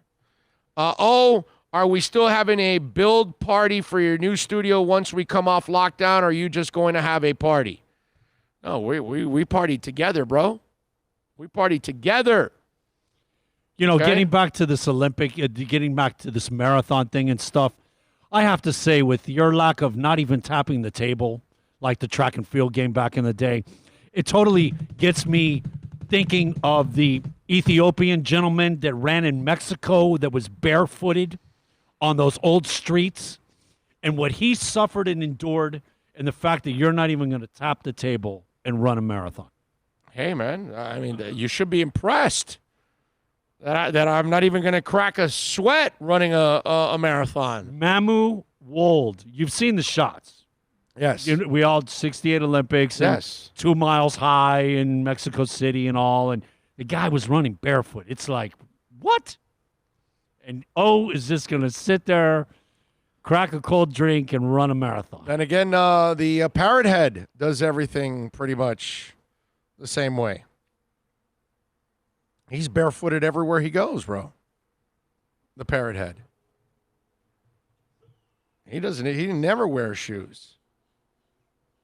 That's got to be a key. I mean, when I'm in Keys, I usually buy a new pair of sandals. That's kind of a standard maneuver. Really? And I've never been. Do you know that I have Why? never? Are you buying some kind of Keys type of sandals? Is that like a tradition or because something? they've got some really comfortable, like major cushiony, like you're walking on air stuff, man. And it's just awesome. Didn't know that. But do you know that I have never been to the Keys and had a pair of pants in my bag or on ever? I have only had shorts. Yeah. I actually, one time with the girlfriend going down, I realized I had it, and I stopped and literally threw the jeans out on the side of the road, kept going. She's like, what did you do? And I'm like, I can't break my tradition. I'm in the Keys. Never have a pair of pants in the Keys, ever. Well, but how about if you're going clubbing? Maybe there's a club where you got to be a little bit dressed up. They don't. Doesn't exist. There's no. Okay, doesn't exist. Bro, it's get on your moped, pull up on the sidewalk and get out and have another drink. I will say that is a blast, getting a moped and just hanging around the Keys all day. Just, have fun and stuff. Try not to drink while you're on the moped, you know what I'm saying? Wait till you're done with the moped, then have all the drinks you want at night. But that is a fun thing to rent a moped and go enjoy Key West. I will say that is something I think everybody should do. At one point or another, have that experience of going down there. Let's see. Remember, at 1:30, we're going to have Andre Fernandez from The Athletic. He's going to join us. Michelle Kaufman will stop by at 2 o'clock from the Miami Herald. At 2:20, we are going to talk to Pedro Gomez from ESPN. So we'll talk a little baseball with Pedro Gomez from ESPN. So we've got all kinds of things down the stretch to talk about. I will give you something that, look, I'm not an MMA expert by any stretch whatsoever. I follow the sport. I'm not like my man Alex Dono knows it inside and out and all that good stuff. But I can't do that. I'm not that guy that knows that Weren't sport. Weren't you doing ring announcing for MMA for a while, I believe? No, boxing. Was it boxing? Yeah, boxing is where I did. You didn't do an MMA at FIU? No, I never got to do MMA. I've never done ring announcing for MMA. I've done it for boxing several times. I stand over corrected. I'm sorry. But I mean, ring announcing doesn't really require a lot of knowledge either. You just need to know the names and announce them and get the hell out. So that's not really. That really doesn't require much. You know what I'm saying? Basically, read off the cue card you've just been handed. Yeah, I can do that. And I can do the interview after the fight, too. I can ask 2 or 3 general questions and all that. That would be simple. But, listen, if I don't follow something, I'm going to tell you I'm not an expert at it or anything like that. And boxing, I know my boxing. But MMA, I love it. I watch it. But I can't tell you I thoroughly know anything about it, okay? I know very general things about it, like a lot of you out there. But I know enough to know bull crap when I see it. Okay? That I do know. And Conor McGregor, now, this has been agreed upon, but it has not been approved. It has not been signed. It's not finalized. But Conor McGregor and Anderson Silva have agreed to fight. Again, not finalized because Conor could get another fight. And, Silva's saying all the right things. Silva's 45 years old, bro.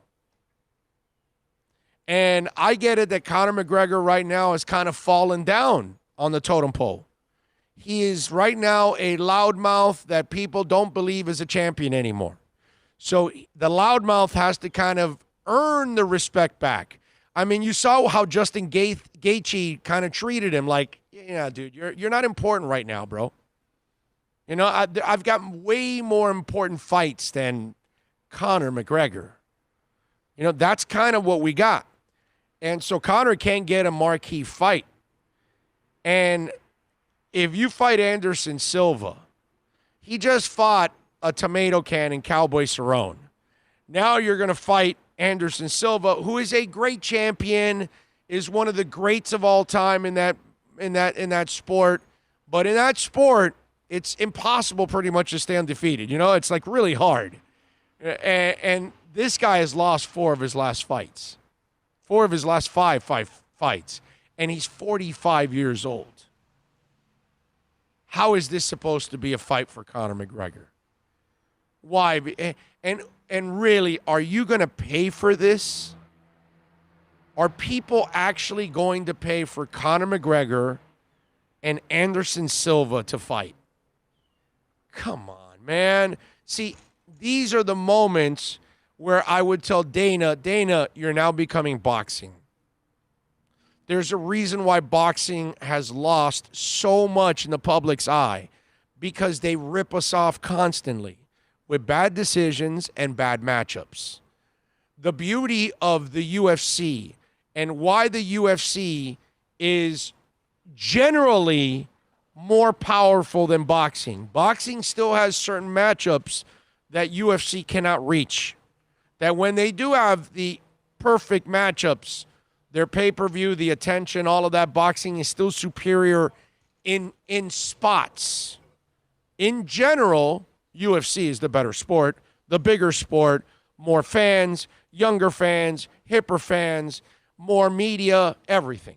Okay, they have overtaken boxing.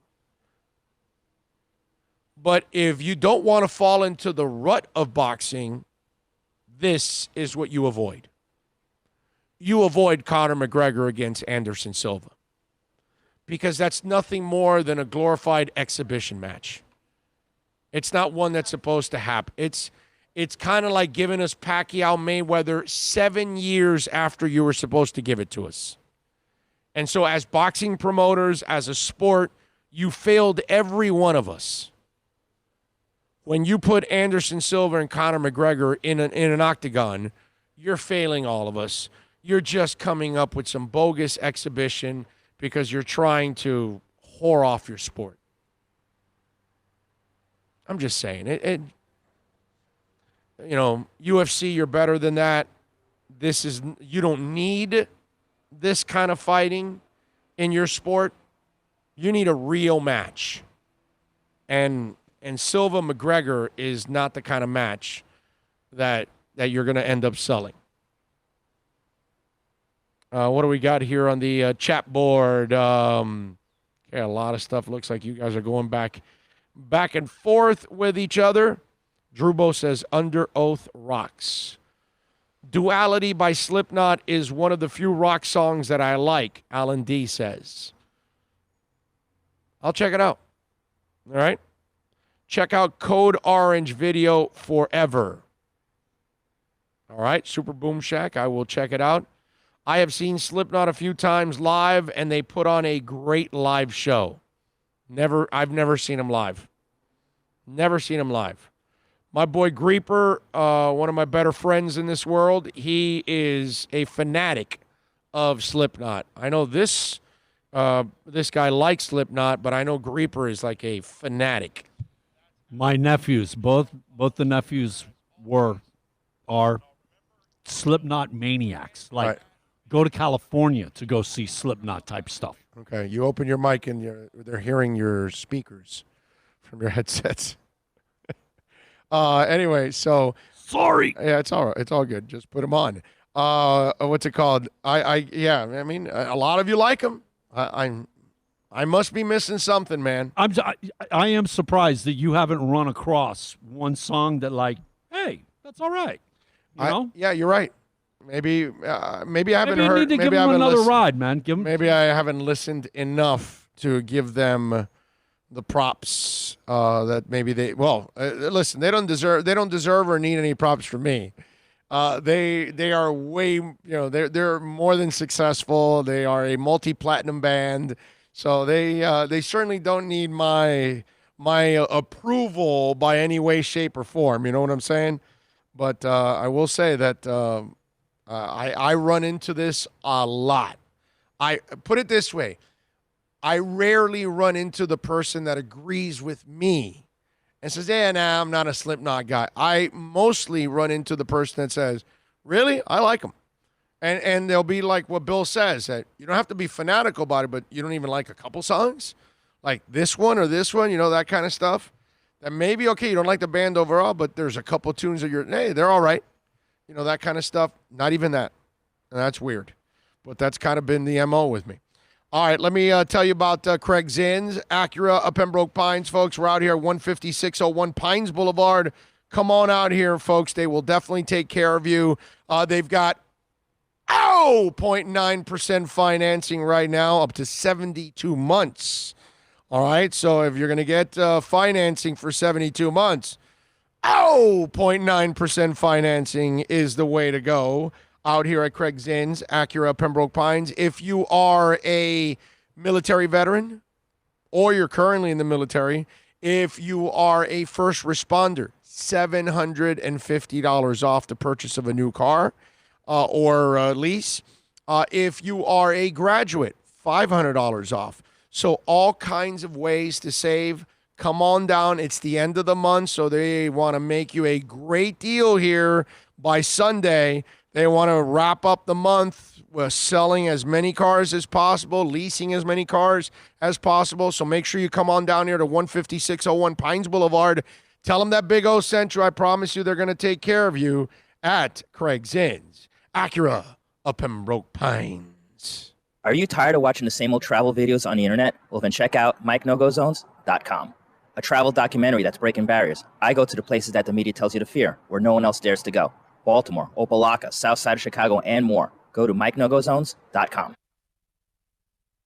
No one expects to get into a crash, but I expect you to go to accidentlawfirm.com if you do. Make sure when hiring a driver, you go through a rideshare app so that you can be covered by the insurance, which can be up to $1 million whether you're a passenger or a driver. In other words, don't try to save a few bucks by paying cash instead of going through the app. I'm attorney Bobby Nunez from Nunez Law in Miami, and we're here to help you through the process. Go to accidentlawfirm.com for a free consultation from me, Bobby Nunez. That's accidentlawfirm.com. It's a buyer's market at Toyota of Hollywood. Over 1,500 Toyotas on the ground, and truckloads just keep on coming. Now pay up to 50% less. 2020 Camry, not $29,000, $17,775. 2020 Corolla, not $22,000, $13,775. Buy a new 2020 Toyota with 0 down and 0% financing, or we'll make your payments till 2021. At Toyota of Hollywood, the #1 volume Toyota dealer on 441 between Hollywood Boulevard and Sheridan Street.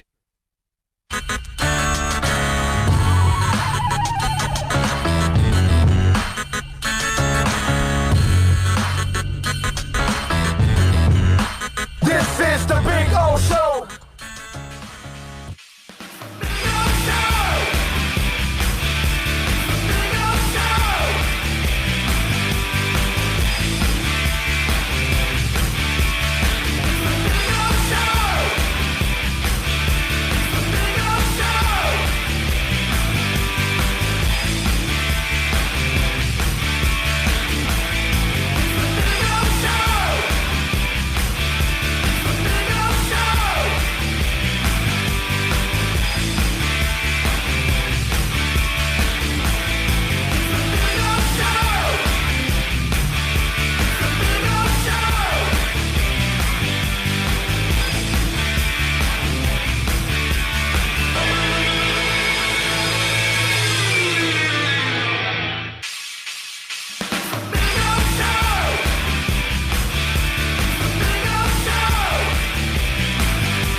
We back.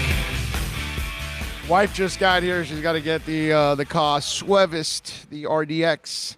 She's getting the RDX serviced here at... Sporting a killer shirt. Actually, she's getting new tires. She's got to get new tires, so they're putting new tires on today and changing the oil at the RDX. Her RDX, too. She's had it for a while now. She's had that RDX. I think that's a 13, actually. That's a 2013. Thing still runs great, man. Oh, yeah. No, it's an Acura, dude. You just change the oil. Change the oil, change the filters. It's amazing how most of these cars will last you for a long, long time if you just change the oil and the filters when you're supposed to. Don't let your car take in all the bad and dirty-ass air for years and years and never change it. That's how your engine gets all screwed up. And then running that cruddy-ass oil forever. You know, that's usually how it all starts, man. So it's these new cars nowadays, man. All you got to do is service them when they're supposed to, and you'll be fine. They'll last you quite a bit, man. It's really amazing. I mean, if I didn't total my TSX, I would still have my TSX. You know, because it was a tank, a damn tank. It was freaking awesome. I had it 10 years, over 200,000 miles, never had a problem. No, the thing that was crazy is the gas mileage you would still get when we took trips, man. It was like, wow. Yeah. 38 miles to the gallon. Always change the oil, always change the filter. No, but, you'd think, things would kind of fall off a little bit. 10-year-old car. Yeah. No. Yeah. One tank up and back to Tampa. That was crazy. Yeah. You know how toxic the situation is in baseball? We got the players and the owners obviously fighting over money. And, franchises, a lot of times they are what they are. And there's a reason why they're good and there's a reason why they're bad, right? I'm not sure if any of you have seen the story of Andrew Church, the minor leaguer from the Mets, who called the Mets culture toxic in the minors. So he went to Instagram and ripped the hell out of the team. And in the post that he put, he ripped the team, its culture, and also a player that was there too. Listen to this. Today I got released by the New York Mets organization. The people on the other end of the phone had nothing but good things to say, and I appreciate that very much. Anyone that has seen me play and compete knows that I lay it all on the line no matter what. Every practice, every game, I'm a competitor, a true warrior. It's in my DNA. From the outside looking in, my baseball career probably raises a lot of questions. Why did you retire and come back? How come your numbers aren't very good if you weren't that dedicated? If you were that dedicated? I have always kept my opinions to myself out of respect for the organization I signed a contract with. But now that it's officially over with them, I'd like to say some things. One of the main reasons I retired was to keep myself from expressing how I felt. I was bitter, frustrated, and angry at the Mets organization. I felt my competitive nature was being taken advantage of. They knew I would never say no to competing and would fly me around to fill in for anyone that got injured. I realized this wasn't in my best interest when they delayed my flight. When my delayed flight finally landed in the third inning and I was on the mound in a AAA baseball game for the first time without any warm-up throws. My UCL originally tore that night. Instead of seeing a doctor like I asked, they sent me back to high A to pitch in the playoffs. When I told them I couldn't, I was made out to be the bad guy. Then the next year, they made a mockery of our team by putting a celebrity on it to sell more tickets. Do you know who that celebrity is? He's talking about Tim Tebow. Okay? I saw players lose their jobs because of it. We weren't playing to win. We were playing to make everyone else money. Not the players. We never saw a cut. Well, allegedly, that one player did. I think people are starting to understand that more now, but they didn't in 2018 when it was happening again. I was fed up. I spent my whole childhood honing in my passion and anger to not let it get out of control. But it was, and I was going to explode. So I took the opposite direction. I bottled it, silenced myself. I took some time away, cleared my head. You hear about, things like that. And to us on the outside, it looked like, you were actually not trying to win. You were trying to do something that was more a gimmick, because that's what it looks like. When you're signing Tim Tebow to a contract, it's because you're making a mockery out of the whole thing. And you're the one that's making it a joke. And that's what it looked like from the get-go with Tim Tebow. because he's not a baseball player at this point. I mean, think about it. The guy's 30 years old, and now's when you're going to go to the minors? Come on, man. Why? Because you played baseball 10 years ago in high school, and all of a sudden you think you're going to go to the majors and you're going to play? We've had this conversation before. When you and I make a mockery of sports sometimes, and we see a kicker miss a 37-yarder, and we're sitting there with our buddies drinking beer, and we say, oh, I could have made that kick. And you and I are full of crap. We can't make that kick. But you know what? It's just Joe fan, Joe media member talking crap. I laugh. It's really funny when actually a real athlete mocks another sport from another athlete. Knowing how hard it is to be what you are in your sport, that you're just going to switch over like nothing.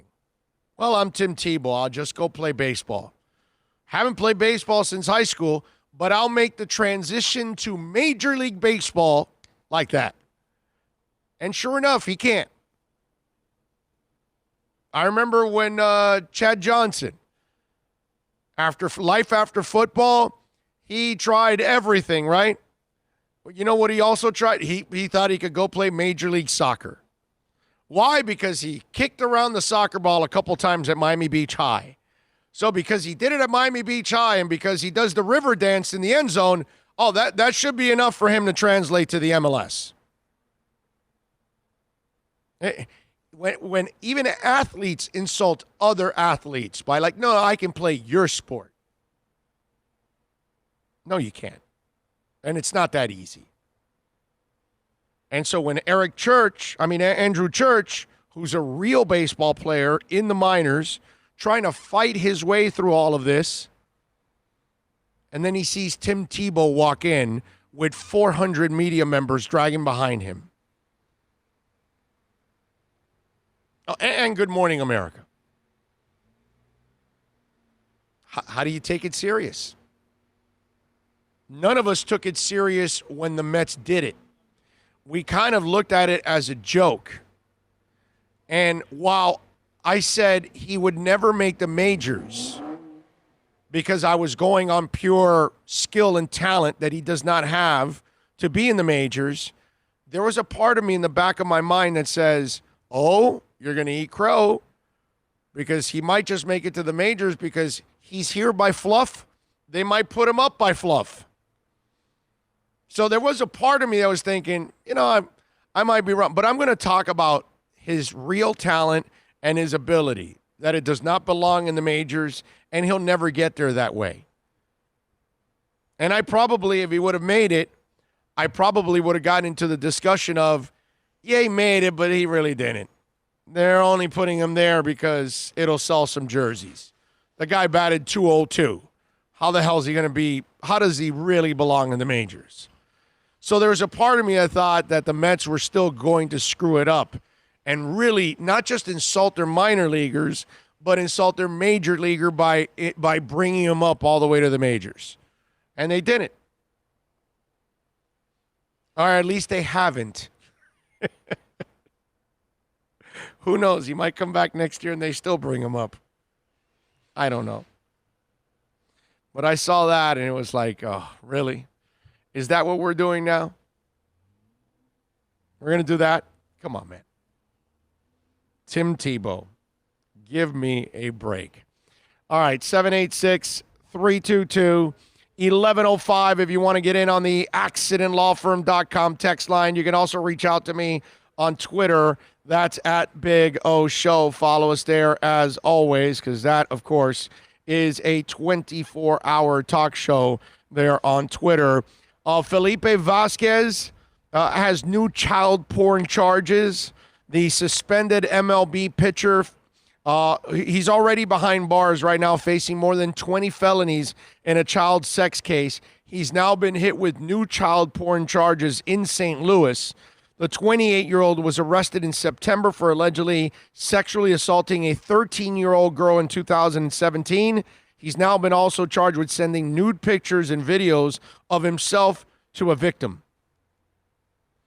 In docs obtained by the tribe, Vasquez was charged with a count of furnishing pornography material to a juvenile in February, a Class A misdemeanor. There isn't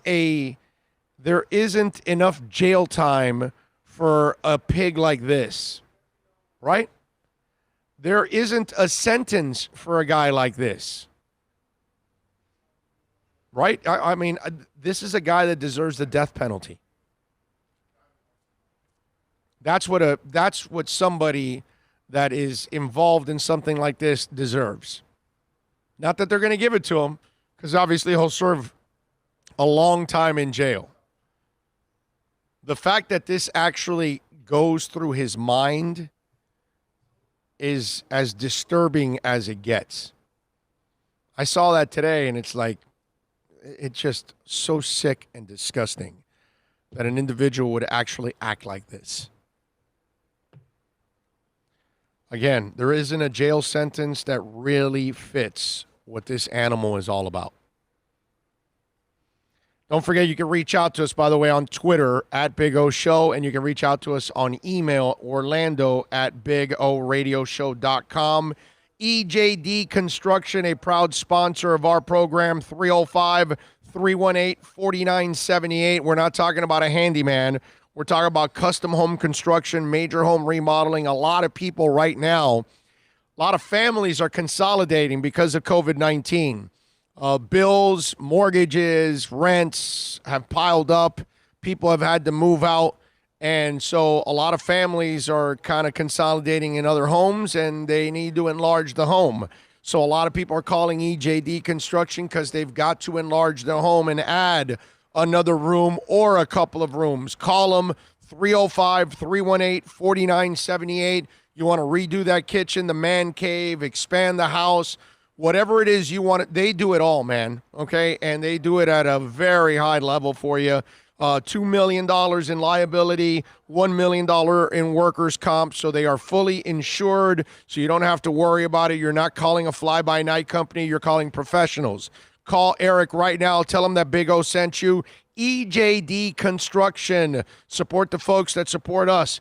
305-318-4978. They're COVID ready. They come with gloves and masks. They use other OSHA requirements. They arrive at your home for their sales appointments with masks and gloves, folks. First responders will get developer rates. Call them. 305-318-4978. Go to ejdconstruction.com. Check it out on the website. There you go. All right. What else do we have here on the program? Oh, I wanted to talk about this a little Dolphins talk. We really haven't had a lot of Dolphins talk over the last couple of days here on the program. We've had so many things going on in the world, and I always love hearing from people and seeing their points of view of Tua. And for us, Tua is a guy that we're all hoping is a savior, obviously, for this team. And we're all feeling good about Tua because we know he's not the guy that beats women. We know he's not the guy that's going to go enjoy South Beach every night. We know he's a guy that is humbled. We know that Tua is grounded. We know that he has his priorities straight. We also know he can play the game of football. You don't really have to teach him how to be a QB because he is a quarterback. Comprende? And so it's really all about him staying healthy. And when you see former players that get it at times and they have a good feel for this guy, it's good to hear as a Dolphin fan. Marcellus Wiley, who does a nice job in media, he had some choice words about the Dolphins' first-round pick in the 2020 draft. Yeah, I just think he's the next great quarterback. Superstar is even better way of describing him. If you look at what the future of the quarterback position looks like in terms of success and accolade, we obviously have Patrick Mahomes. You have Deshaun Watson right there, Lamar Jackson. And if you want to say a future Mount Rushmore based on these youngsters who are going to be great, I think you have to put Tua's name in there as well. He'll be the fourth one of that group because he throws the football better than anyone I've seen coming out of college in terms of accuracy, in terms of how he displays his mental acumen, reading the defenses, being able to do it all. There's not one conversation anyone is having about Tua translating his game to the pro level. Only conversation is, will he be durable enough? And no one knows that answer for him or any other prospect. So if he can stay healthy, trust me, he'll be on that Mount Rushmore of future quarterbacks just like the other three. There you go. That's some strong stuff, man. Because, listen, I've told you this with Tua. I get sexually aroused with accuracy. And that's something that gets me so excited and thrilled about that kid. He is accurate. And the only thing, you guys know it, I've said it from day one, he's a sack of injuries. That's the one thing that scares the crap out of me, and it should scare the crap out of every Doll fan out there. And Marcellus is right. Listen, we don't know if this was a bad rash, and then from here on out, he has great fortunes, and he stays healthy, and that would be absolutely phenomenal if that happens. Or he is what he's been in the past, and he's going to break down and have injuries. None of us really know. But I haven't gotten to the point to, like Marcellus, and say he's going to be on the Mount Rushmore. He's going to be, one of the next great quarterbacks. That's high praise, and that would be absolutely awesome. But where I got to back up Marcellus is I think he has all the potential to be a great quarterback. All he's got to do is stay healthy. And that's the part that is – it's one of those things that it puts you in this position where you're just exploding with anticipation and excitement because you're dying to see him play because you know he can play. It's just, hey, let's keep him healthy. Can we keep him healthy? If we can keep him healthy, then we've got a shot at actually seeing a guy finally take over for Marino for a long time to come. But I love hearing stuff like this because we really don't question his playing ability. And it's funny how a lot of us feel the same way about the kid. It's just, can you trust his body? And he doesn't even know that either. At the moment, we have to say it's hard to trust his body because that's kind of what he's proven to us for the last couple of years, that he will constantly break down. And in this league, they're bigger, stronger, faster, and they hit harder. But it's nice to hear, people have that same feeling that aren't Doll fans. Okay? You and I feel great about the kid because we feel he can play. But it's nice to hear, and even former players that see kind of the same things we do in Tua. I love it. We got a super chat. Yes, Tommy Italian, 305 for life, chiming in for a second time today. Wow. Recent research has shown super chat. Makes no sense. Yeah, you're getting focused on all the wrong sort of details here. You need to forget about all the normal rules that apply in society. Wasted no time. Super chat. I thought it was really, really, really, really, really cool. You should all be very proud of yourself. I have no response. Super chat. That was perfect. Tommy Italian for life. My brother, I got to point it out because you're amazing, dude. You are amazing. Tommy Italian for life. Tuesday, Bill. Tommy Italian for life 3 times on the super chat. Wednesday, Tommy Italian for life 3 times on the super chat. Thursday, twice on the super chat. And today, twice again on the super chat. I mean, thank you, Tommy. Wow. Tommy, man, my brother. Wow, man. I can't say enough My man, thank you so much for supporting us and hanging in there. And you can see that he's donating throughout the show, so he's like watching the whole show too at the same time because he's there hanging out throughout. It's hour 1, it's hour 2, it's hour 3, sending it in. And I just, again, thank you so much, Tommy, man. I appreciate you immensely to be doing that. That is very, very kind of you, my man. We appreciate it immensely out there. So appreciate you chiming in once again on the Super Chat. Mike says, if Tua can at least be what Chad Pennington was here, a leader in the locker room and accurate on the field, I think we will be okay. Mike, I would go with they got a shot at going to the playoffs every year if he's going to do that. If he's going to, look, leadership is not, I'm not even worried about that with him. I'm not worried about South Beach. I'm not worried about Las Olas. I'm not worried about Worth Avenue in Palm Beach. I'm not worried about Tua partying. I'm not worried about IG models. I'm not worried about South Beach babes. I'm not worried about any of that with Tua. All I worry about is for him to stay healthy. I know he's going to be a leader for this team. I know he's going to be a great example for kids locally. That's another thing that I know Tua's going to bring. Not only will Tua be an influence for his players and his teammates, and he's going to lead by example as a human being, but kids all over. Think about this, mothers and fathers out there. How nice is it that you can buy a jersey of a young man and not have to worry that he's going to turn out to be a dirtbag?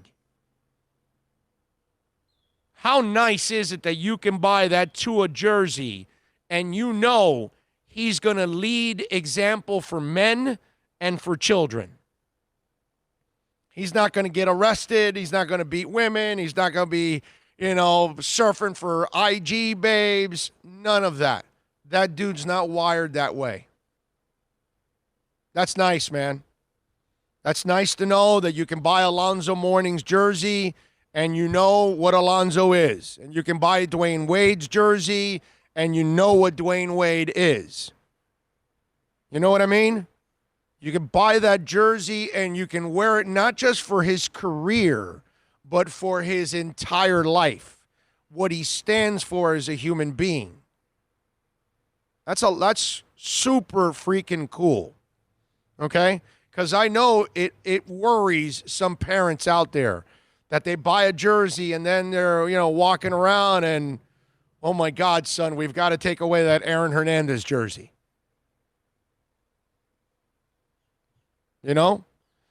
It's nice to have that. And that's something that you can feel good about. I think that's why that Tua jersey also was a #1 seller. There's a security blanket that comes with that jersey, with that name, with that image, with that brand. Okay? When Tua comes to you, it's because you are getting quality. You are getting a quality human being. Not just a football player. You're getting a guy that is going to be a great addition to your community in every way, shape, and form. That's the beauty of adding that guy to your community, to your team, and to your closet. All right, let's take a quick break. When we come back on the other side, out here at Craig Zinn's, Acura of Pembroke Pines, you know who's going to join us? We are going to talk to Andre Fernandez from The Athletic. We're going to talk a little Heat. We're going to talk a little NBA with Andre. So give us a couple minutes here. We will take a quick break from Craig Zinn's, Acura of Pembroke Pines, and we got we got 3 heavy hitters coming up now. We got Andre to talk a little Heat and NBA. Right after Andre, we're going to talk to Michelle Kaufman from the Miami Herald to talk a little Inter Miami, a little football. Then Pedro Gomez from ESPN is going to join us to talk a little baseball. So we've got it back to back to back here in the next hour plus. We will bring you some great content. We'll give you the latest on what's going on in the world of sports with Andre Fernandez from The Athletic next. It's a buyer's market at Toyota of Hollywood. Over 1,500 Toyotas on the ground, and truckloads just keep on coming. Now pay up to 50% less. 2020 Camry, not $29,000, $17,775. 2020 Corolla, not $22,000, $13,775. Buy a new 2020 Toyota with 0 down and 0% financing, or we'll make your payments till 2021 at Toyota of Hollywood, the #1 volume Toyota dealer on 441 between Hollywood Boulevard and Sheridan Street. Are you tired of watching the same old travel videos on the internet? Well, then check out MikeNoGoZones.com, a travel documentary that's breaking barriers. I go to the places that the media tells you to fear, where no one else dares to go. Baltimore, Opelika, South Side of Chicago, and more. Go to MikeNoGoZones.com. No one expects to get into a crash, but I expect you to go to accidentlawfirm.com if you do. Make sure when hiring a driver, you go through a rideshare app so that you can be covered by the insurance, which can be up to $1 million whether you're a passenger or a driver. In other words, don't try to save a few bucks by paying cash instead of going through the app. I'm attorney Bobby Nunez from Nunez Law in Miami, and we're here to help you through the process. Go to accidentlawfirm.com for a free consultation from me, Bobby Nunez. That's accidentlawfirm.com. America's safest and best-selling compact luxury SUV is at Acura of Pembroke Pines, and this is how we do it. RDX, $339 a month at Acura of Pembroke Pines, the #1 volume Acura dealer.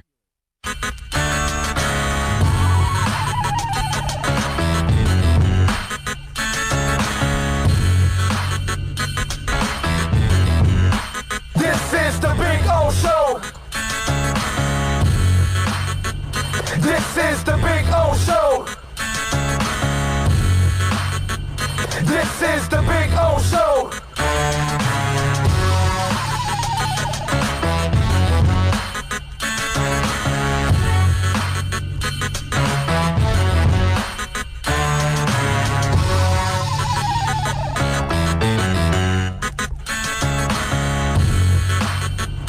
This is the Big O Show.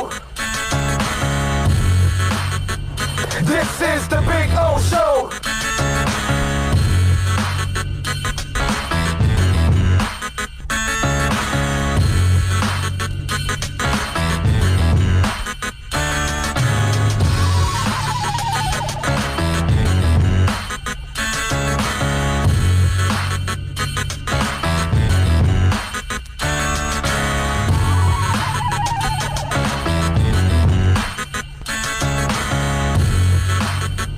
This is the Big O Show. This is the Big O Show. This is the Big O Show. This is the Big O Show.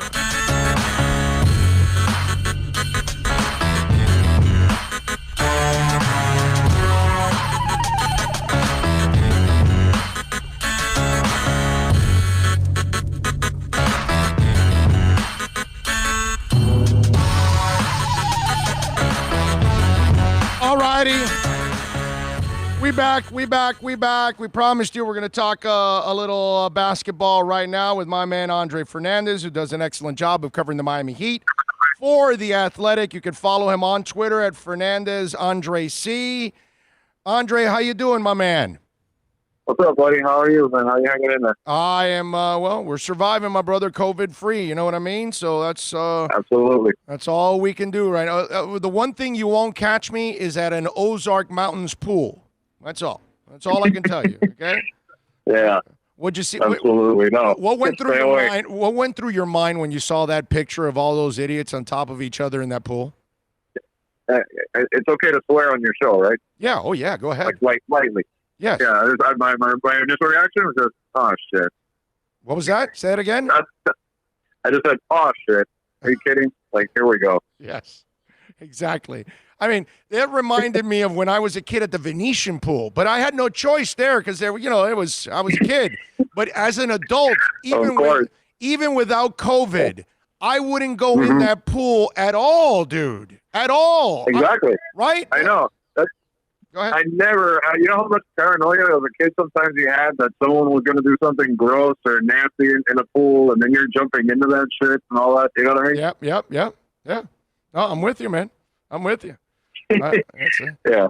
Feel free to let alone a life threatening disease, a potential life threatening disease lurking. Yeah. No, it really is.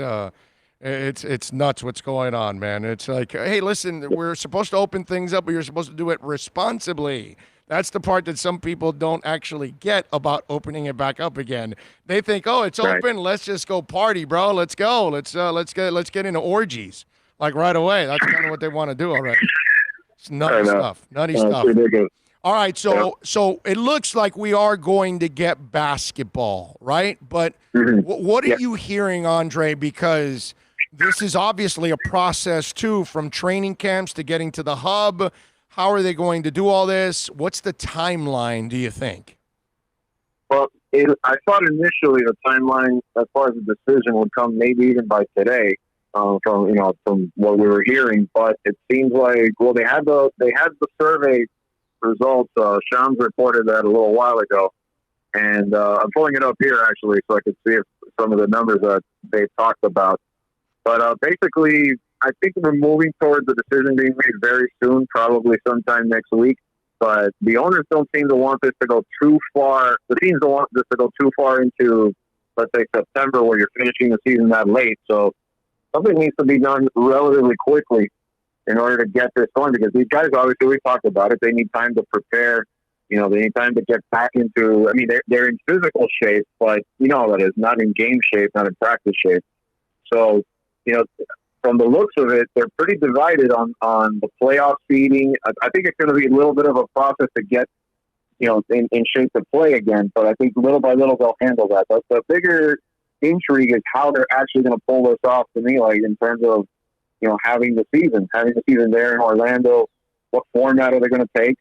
You heard of the playoff plus thing. You heard of the reseeding regardless of conference. It looks like they're a little bit divided on that part of it. And now they want. From this report, it sounds like they want a little bit of a bigger roster. So what is that going to entail? Are you going to bring in G League guys maybe to supplement some of the players there? Kind of the way baseball was talking about doing like a traveling squad of backups in case something happens to somebody. So still a lot of questions, but I guess the one thing is it's the league. We saw hockey took a decision already, and now basketball looks like they will. While baseball can't figure out what they're going to do next, at least so far as we've seen. The one thing I didn't like about the proposal was that you practice in your city and get to your training camp and then move over to the bubble. I didn't like that. I'd rather everybody go practice and prepare at the bubble so that way you're all tested right from day one.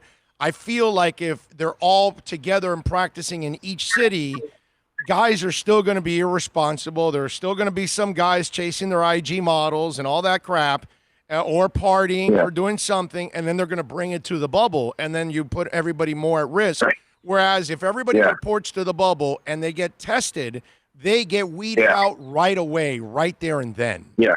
I'm with that 100%. Yeah, I'm with that 100%. I mean, if I had a say in it, I'd say that'd be the better option because of that, because of the containment factor. Where, like you said, it's not, you have them already there in the environment, you're getting everybody used to being there, and you're containing any kind of, like you said, like the shenanigans that could go on, and then indirectly, you don't want to contage people by coming in and bringing some sort of outside element. And that's the whole point of this, is to keep it as safe as possible. So to me, that is a better option for sure, to kind of start the isolation early, and that way we get through this as smoothly and efficiently as possible and safely too. Yeah, because you got to think about it. And let me ask you, are they going to allow their families in the bubble with them the whole time or not? Because I've heard different things. And, and think about this. Tyler Hero and Katya Elise, he's I don't know if he can be away from his newly connected IG model. You know what I'm saying? Yeah, right. Exactly. No, I've heard the same thing. They're definitely going to limit the amount of people that they allow, family or otherwise. So that's going to be interesting to see some of the choices made. I heard some jokes said about a lot a lot of the side girls, a lot of the side pieces might be disappointed in some cases here. Yeah, no. And here's the other thing. Families, are they quarantined too? Like, are they, once they come into it's like the Roach Motel, once they come in, they can't go out? Is it like one of those deals? Are they doing that too? Because I think that's really important, Andre, that nobody really gets out, because that's when you start risking bringing the virus in. Well, and that's where also, like, as you know, like from our standpoint, how much access would we be allowed, if any at all, because of the fact that, they don't want us coming in there. Then are they going to want to isolate any media member that gets to go? They've talked about limiting, the amount of people that are actually there on site, from the media standpoint as well, for the same reasons. And then even like me personally, just talking to you frankly as a friend, like if you look at it and you think to yourself, I might as well just cover the playoffs from home, because if it's just going to be Zoom calls and we can't go anywhere near them, which I get it, I totally get it, and I in a way I'd prefer it the way things are going right now. Right. Are you is it worth even trying to go out there, just doing everything remotely?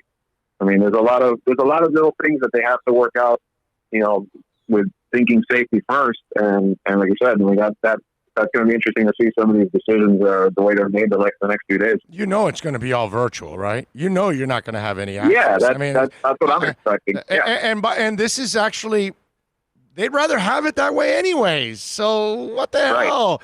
If they can limit you guys even more now, that's not going to be an issue that's for a them. Concern, right? That's a concern of media members that we have, is that how much of this are they going to want to keep beyond the crisis, and and just keep it that way as standard, which that's the issue.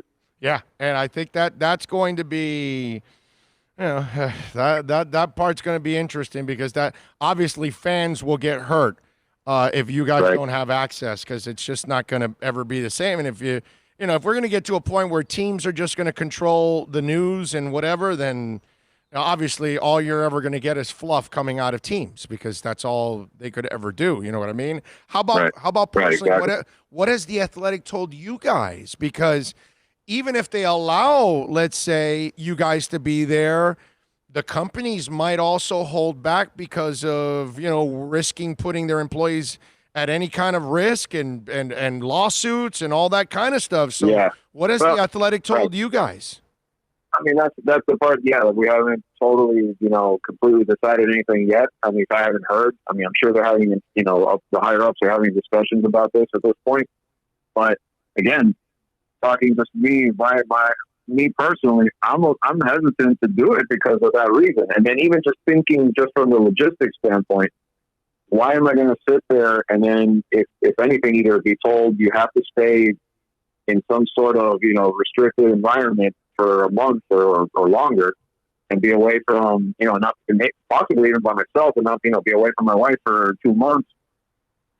Or you can do the same job with the same effectiveness from home, where you're safe, and do everything remotely. You know what I mean? So at that point, like, what would you do at that point? You know what I mean? I don't know what decisions they are going to make yet. I don't know if they possibly could say, hey, we're going to send, David Aldridge and some of the main national guys, or we're going to, send a limited amount. I don't know, but they haven't made those decisions yet. But me personally looking at it, that's where I'm weighing the value of, do I go, or do I do it from, in a way that's safer? I would imagine that they're going to, keep it virtual this time around, because that's just the smart thing to do for everybody, to keep everybody safe. And in your case, and listen, like the rest of us, when we have families, it's like, really, man, we gotta be careful, because we don't want to catch it and then bring it back to our families. That's the biggest thing. That's the part that scares the crap out of my all of us. My father's 73, and the last thing I'd want to do would be to, not just for me, like catch this and pass it on to him, and God forbid something like that. Yeah, that's that part is nuts. All right, so have you heard anything about practices? When do we start individuals or team practices? Any plans, any words on that yet?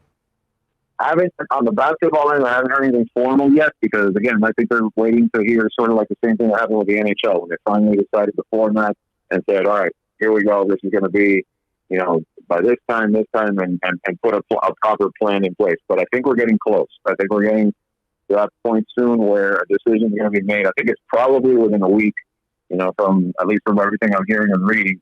And I think from there it'll progress from, these minor individual workouts that they've been doing already to something that's a little more organized. And you look at the NFL example too. Now there's talk about the coaches being allowed back in the facility next week.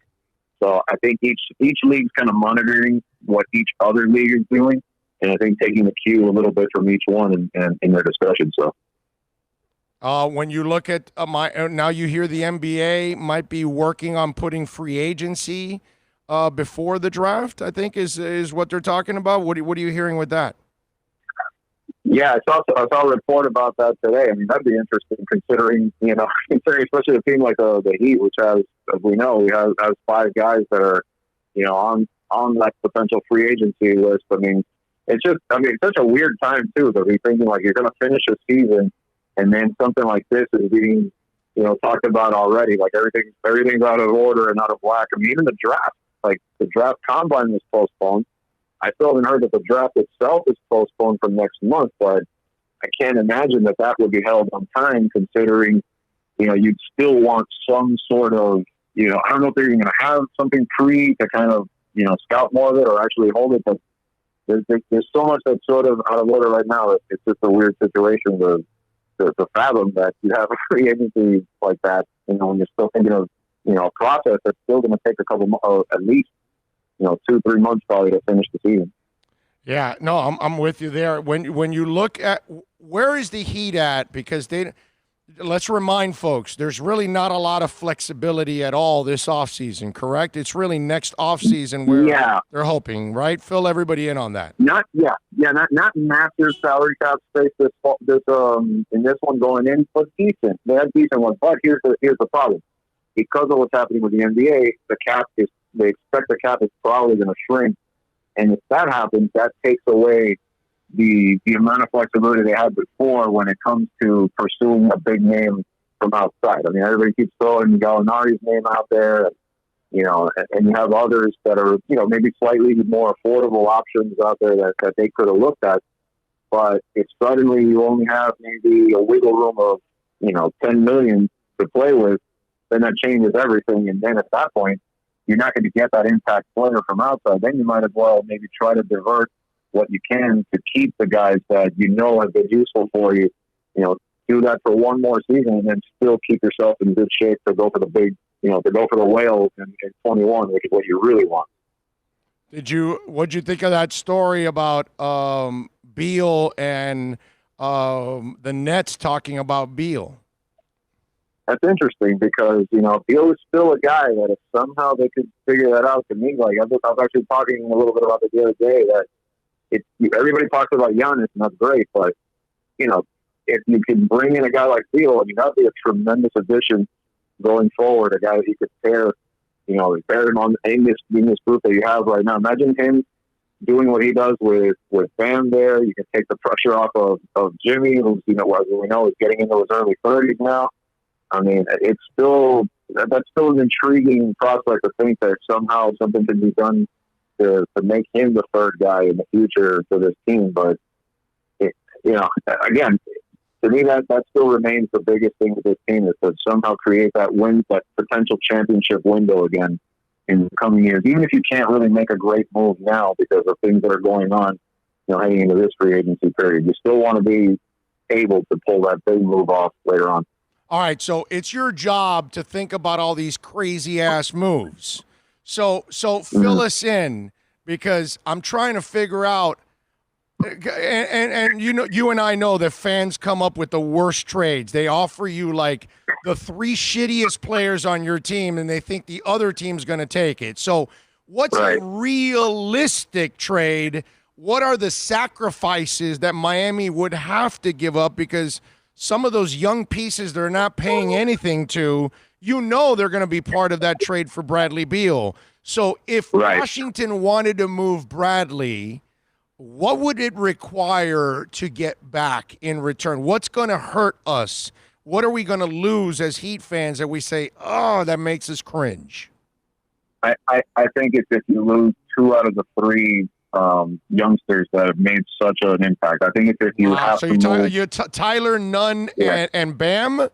2 of those 3. No, not Bam. Not Bam. They wouldn't move Bam, but I think it's Tyler, Kendrick, and potentially Duncan. Like in some combination, not all 3, but if you have to give up, what would really hurt to answer your first part, the really painful one would be if you had to give up a combo of, let's say, Tyler and Kendrick or Tyler and Duncan, something like, or even Kendrick and Duncan, some combination of 2 out of those 3.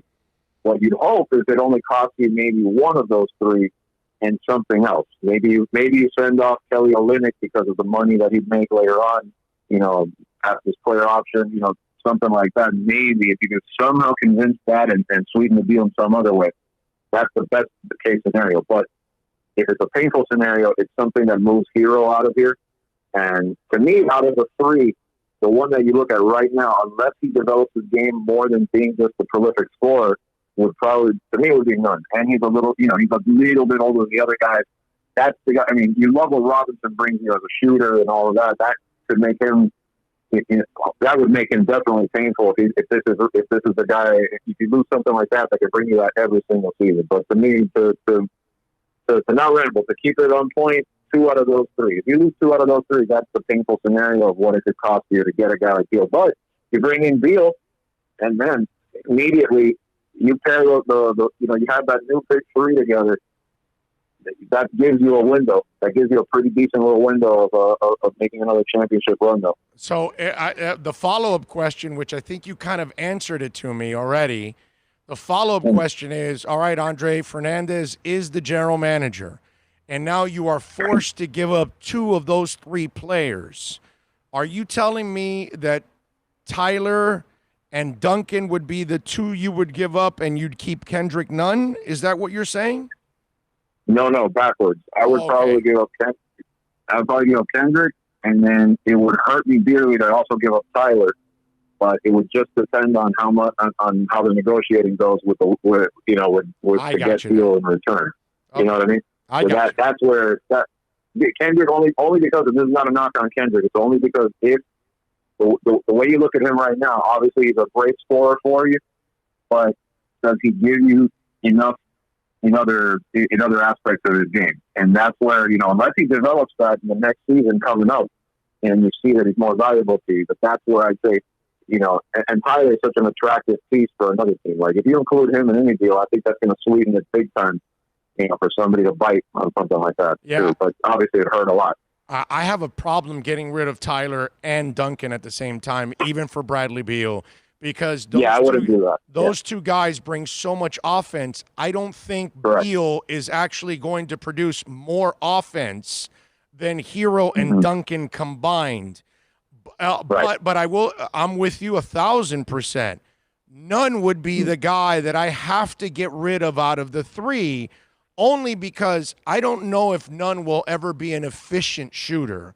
And if you're going to be a volume scorer, you have to be a superstar in my eyes in order to be a volume scorer.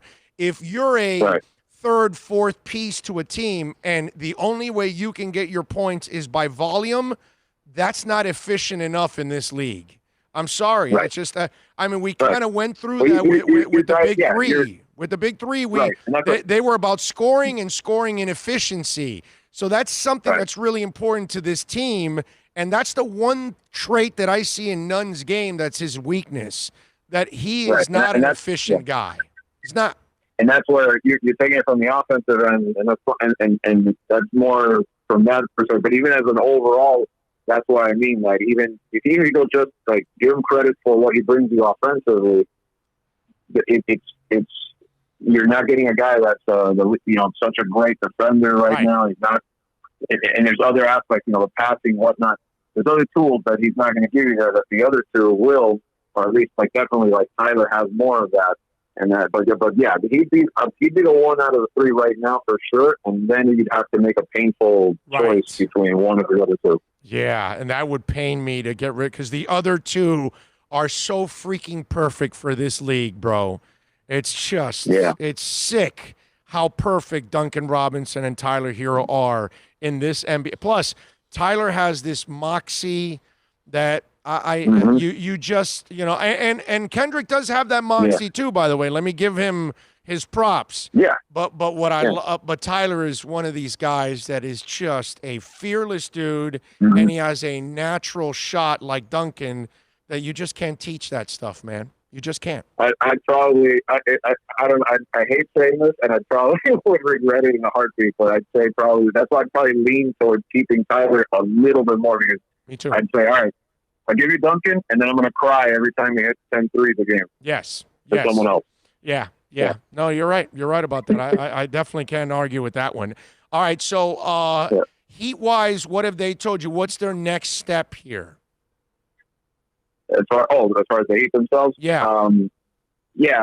No, recently, I think we're all kind of just waiting. Like I said before, I think we're just waiting on a decision right now. And, they've been kind of quiet so far in the last, few days or so. I mean, players are still doing what they've been doing recently. And, all the, doing the individual, the optional workouts and that kind of thing. But it's almost like we're still in a little bit of a waiting mode now for the next few days until we finally get the all clear to maybe take the next step and start to do something there. But it seems like it's been going smoothly as far as the steps they have been able to take so far, and and they seem pretty upbeat and confident that they can continue to try and pick up where they left off and try to make something happen with their season.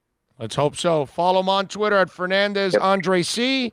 Catch his work at The Athletic, MIA, baby. Make sure you subscribe. They're giving you 90 days free, too, so you get some time to really enjoy the coverage, and then now you can find out why for $4 a month, it's a steal, man, okay? So sign up and check it out for yourself. Andre, as always, you're a stud, my brother. Thank you for taking some time, man. We really appreciate it. Absolutely, man. Thanks for having me as always, and stay safe. You got it, baby. You stay safe. There you go. Andre Fernandez, man. Good stuff as always from The Athletic. We're going to talk to Michelle Kaufman now. But I got to tell you, man, that's the thing about the Bradley Beal, not that there's going to be a trade, but if there was or whatever, you would have to part ways with some of your young guys. And it would be painful, man. It would be painful. And I got to tell you, I will not trade Bradley Beal for Tyler and Duncan. Don't want any part of it, man. Nope. No way. No way, because he's not going to produce more offense than those guys. I'm sorry. He's just not. This league has become a three-point shot league. Yeah. And both those guys are amazing. Awesome. Already. Awesome. You know what I mean? I have a hard time making that move, man. I just, if I'm going to make a move for a guy, it has to be, the Greek Freak, I understand, because that's something from another world. You know what I mean? Like, Bradley Beal's a heck of a player, but he's not from another world. Giannis is from another world. They don't make them like that, bro. They just don't. 7 foot, long, lanky, super dedicated to the defense, offense, can dribble like a guard, getting better shooting every year. He is a Martian. He has to be. There's no way Giannis is normal. So for that, yeah, I make a trade and I don't even think about it. But if I got to part with 2 of those 3 guys, Bradley Beal will be held to one hell of a standard, because I'm going to be pretty pissed off that I'm letting go of 2 of those guys. I like none, but I can part ways with none in the right trade with no problem. You start telling me Duncan and Tyler, yeah, man, those are perfect complementary guys. Holy crap. And Tyler has the potential of turning into an all-star. Duncan, I don't think so. Duncan can be that great shooter from the outside for the rest of his career. Well, I can see that. But Tyler has a little some to him that he might be even better than just a great shooter. But he's so young that we still have to give him time to grow. We need to get ready for Miss Kaufman. All right, let's take a really quick break. Michelle Kaufman joins us next. It's a buyer's market at Toyota of Hollywood. Over 1,500 Toyotas on the ground, and truckloads just keep on coming. Now pay up to 50% less. 2020 Camry, not $29,000, $17,775. 2020 Corolla, not $22,000, $13,775. Buy a new 2020 Toyota with 0 down and 0% financing, or we'll make your payments till 2021 at Toyota of Hollywood, the #1 volume Toyota dealer on 441 between Hollywood Boulevard and Sheridan Street. Are you tired of watching the same old travel videos on the internet? Well, then check out MikeNoGoZones.com, a travel documentary that's breaking barriers. I go to the places that the media tells you to fear, where no one else dares to go.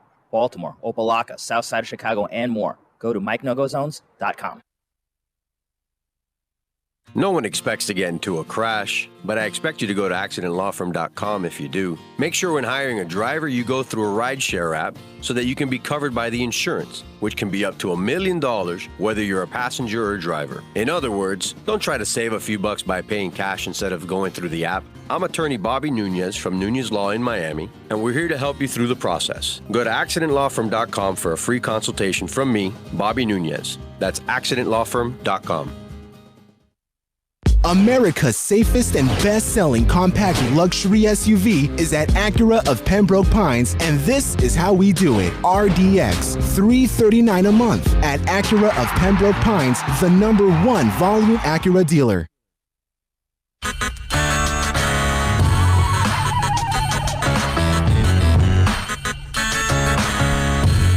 Alrighty. This is the Big O Show. This is the Big O Show. Welcome back. Hour number 4 is on the air. We promised you Michelle Kaufman would be kind enough to join us from the Miami Herald. Follow her on Twitter at Kauf Sports. Let's bring her aboard. Michelle, how are you doing? Good. How are you? I'm back in sports officially this week, so that's a good thing. Yeah, tell me about it. Yeah, no, I know. It's on my end. We're starting to put together the station and all that. So it's like.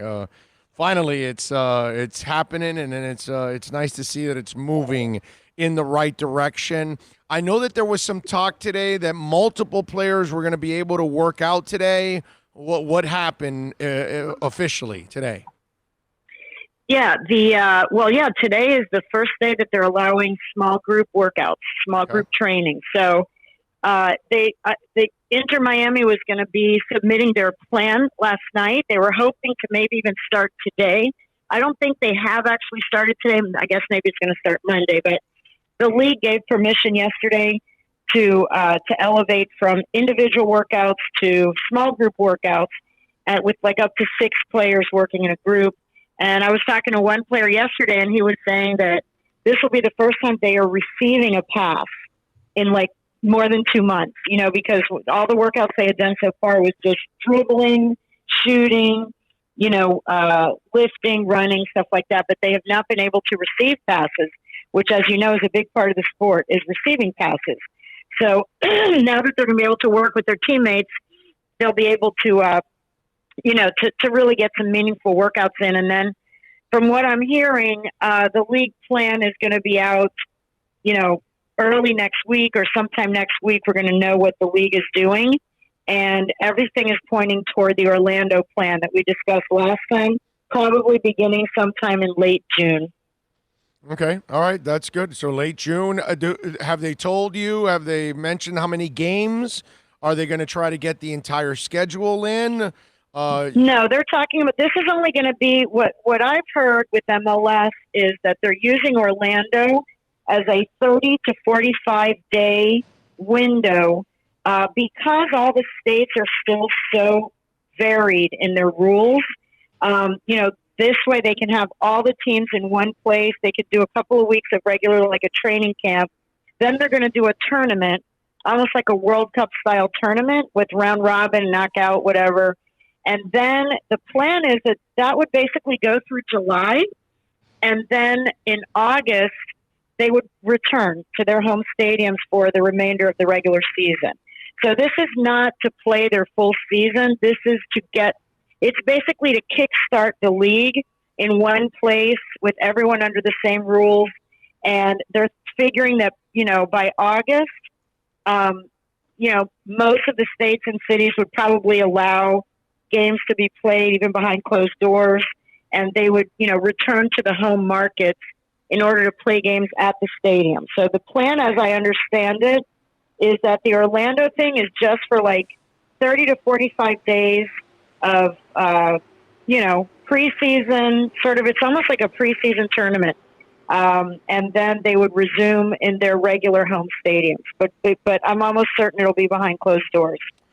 Michelle, testing, how are they going about it? Are they testing the players every day, or is it just temperature? Or how are they doing this? Yeah, they haven't said the details. I know that everyone has been looking toward the Bundesliga. I did a story, actually, that's going to run. It's online already. You can find it online, and it's going to be in Sunday's print paper, but it posted online yesterday. I did a big story about, what they're doing in Bundesliga, what they're doing in the Danish league, which started yesterday as far as fans, how they're doing fake fan noise, artificial fan noise.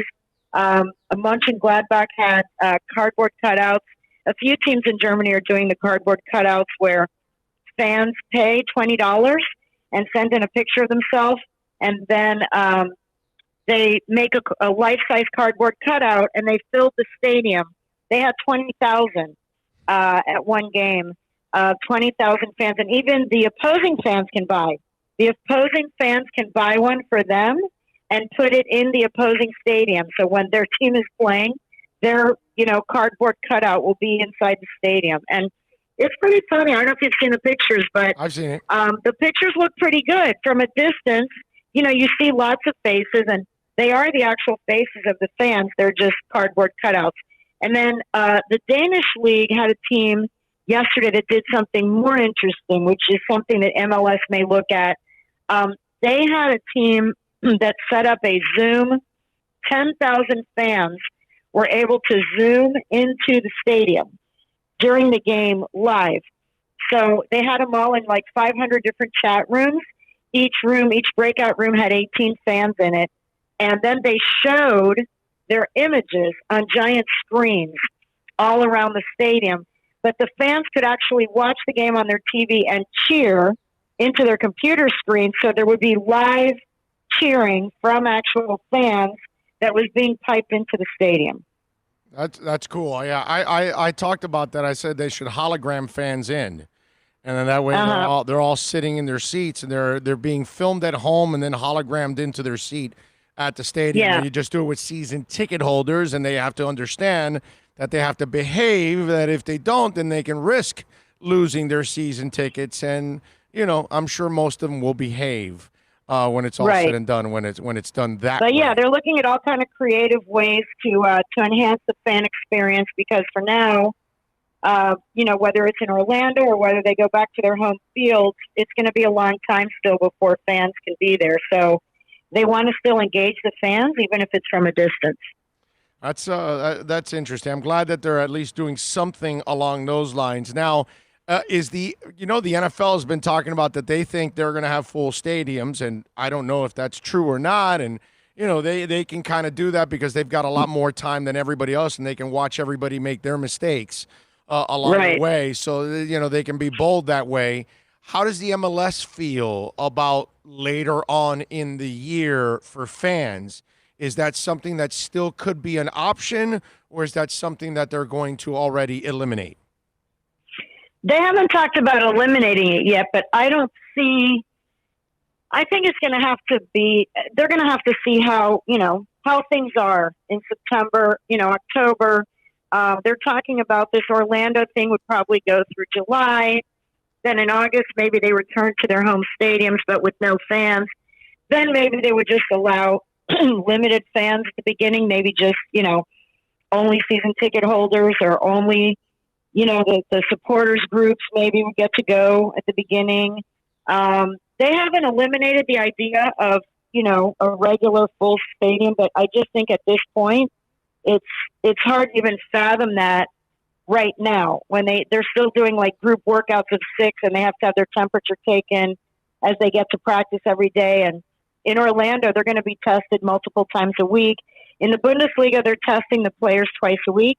And particularly if they have a game, they get tested the day before the game. but every player's tested twice a week.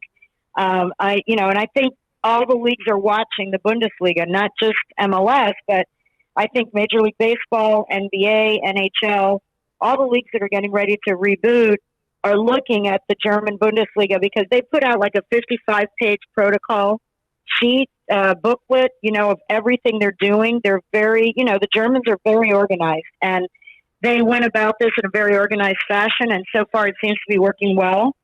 So, I talked to Alexi Lawless for my story, and he said that they're the benchmark. Bundesliga is the benchmark for every league in the world and every sport. And so far, he would give them an A. He thinks everything they've done has been, the right way. Careful, cautious, well planned out. And I think the other leagues around the world are following the lead of the Bundesliga. So, the Danish league opened again yesterday.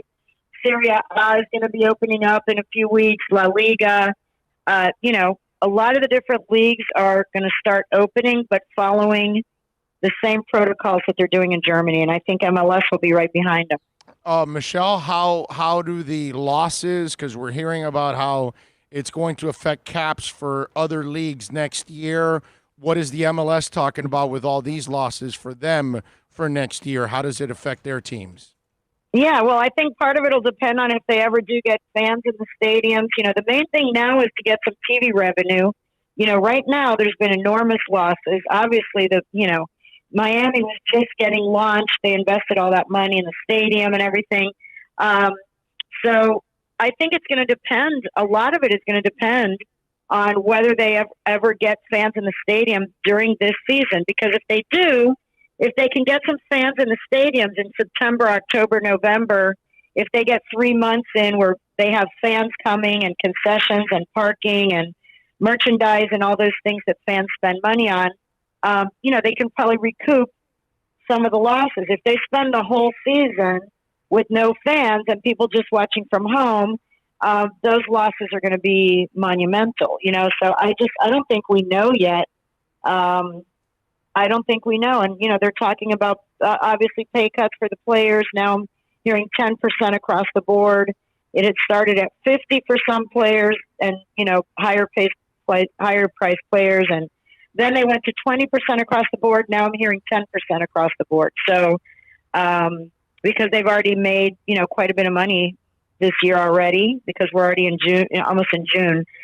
So I don't know. I mean, the finances, I think, are really going to depend on whether they can get fans in and how this thing goes going forward. How many games can they play?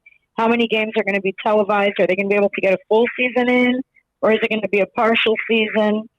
That's all those things are going to have a huge effect on the finances. All right. And you talked about that maybe last week when we talked about the international players that could be added. You said this could be a positive for Miami because so many other clubs around the world are all losing money. And so maybe the transfer and everything, the values for some of these players might be down because these teams might be more desperate to move certain guys. What are you hearing in that sense? And then the part two of that is, are you convinced that they're still going to add those 2 stars to this, season that's been kind of tough as it is already? Or do they just table it and say, you know what, let's start fresh next year? Tell me. Well, I did. For the first time, I mean, Paul McDonough said, I spoke to him maybe 2 weeks ago, and he said that they're still shopping for those 2 players, but everything right now is on hold. Everything's in flux. The idea was to get them in like now, get them in by May. Even then, if you remember before the season, we were saying, oh, they're going to have, they don't want to wait till summer to get their top players. We should get them in the January window. They should get them in the January window. Why should they wait till summer? That's going to be well into the season. Well, now we are already in June now. So now that window has already passed. Now we're already in summer. The other day, for the first time, I heard him say, the question is whether we'll be able to get them in now this summer or whether we wait till January. So I already heard the January transfer window mentioned. If things can't get done this summer because of everything that's going on. So it could be possible that this season is just, I don't want to say a wash, and it's a shame for a team like Miami that's having its launch in Nashville. This was supposed to be the special year, and this year turns out to be a very strange year. No, it's not their fault. It's possible they just go with what they have and then get the big names in January. But he seemed to still like the idea of trying to get somebody for this season. The other one thing also that I didn't mention last week is because of all this extra time, the two forwards who were injured, which was Julian Carranza and Robbie Robinson, they're both now, training full. So, they're both coming along, and Julian had not done anything since January, and he's out there training now. And Robbie Robinson, if you recall, got injured in the DC United game. Yep. And the big thing was going to be like, oh, my God, how long is he going to be out? And Julian is out too, so now they're going to have to get another forward. Well, now they've had months to rehabilitate.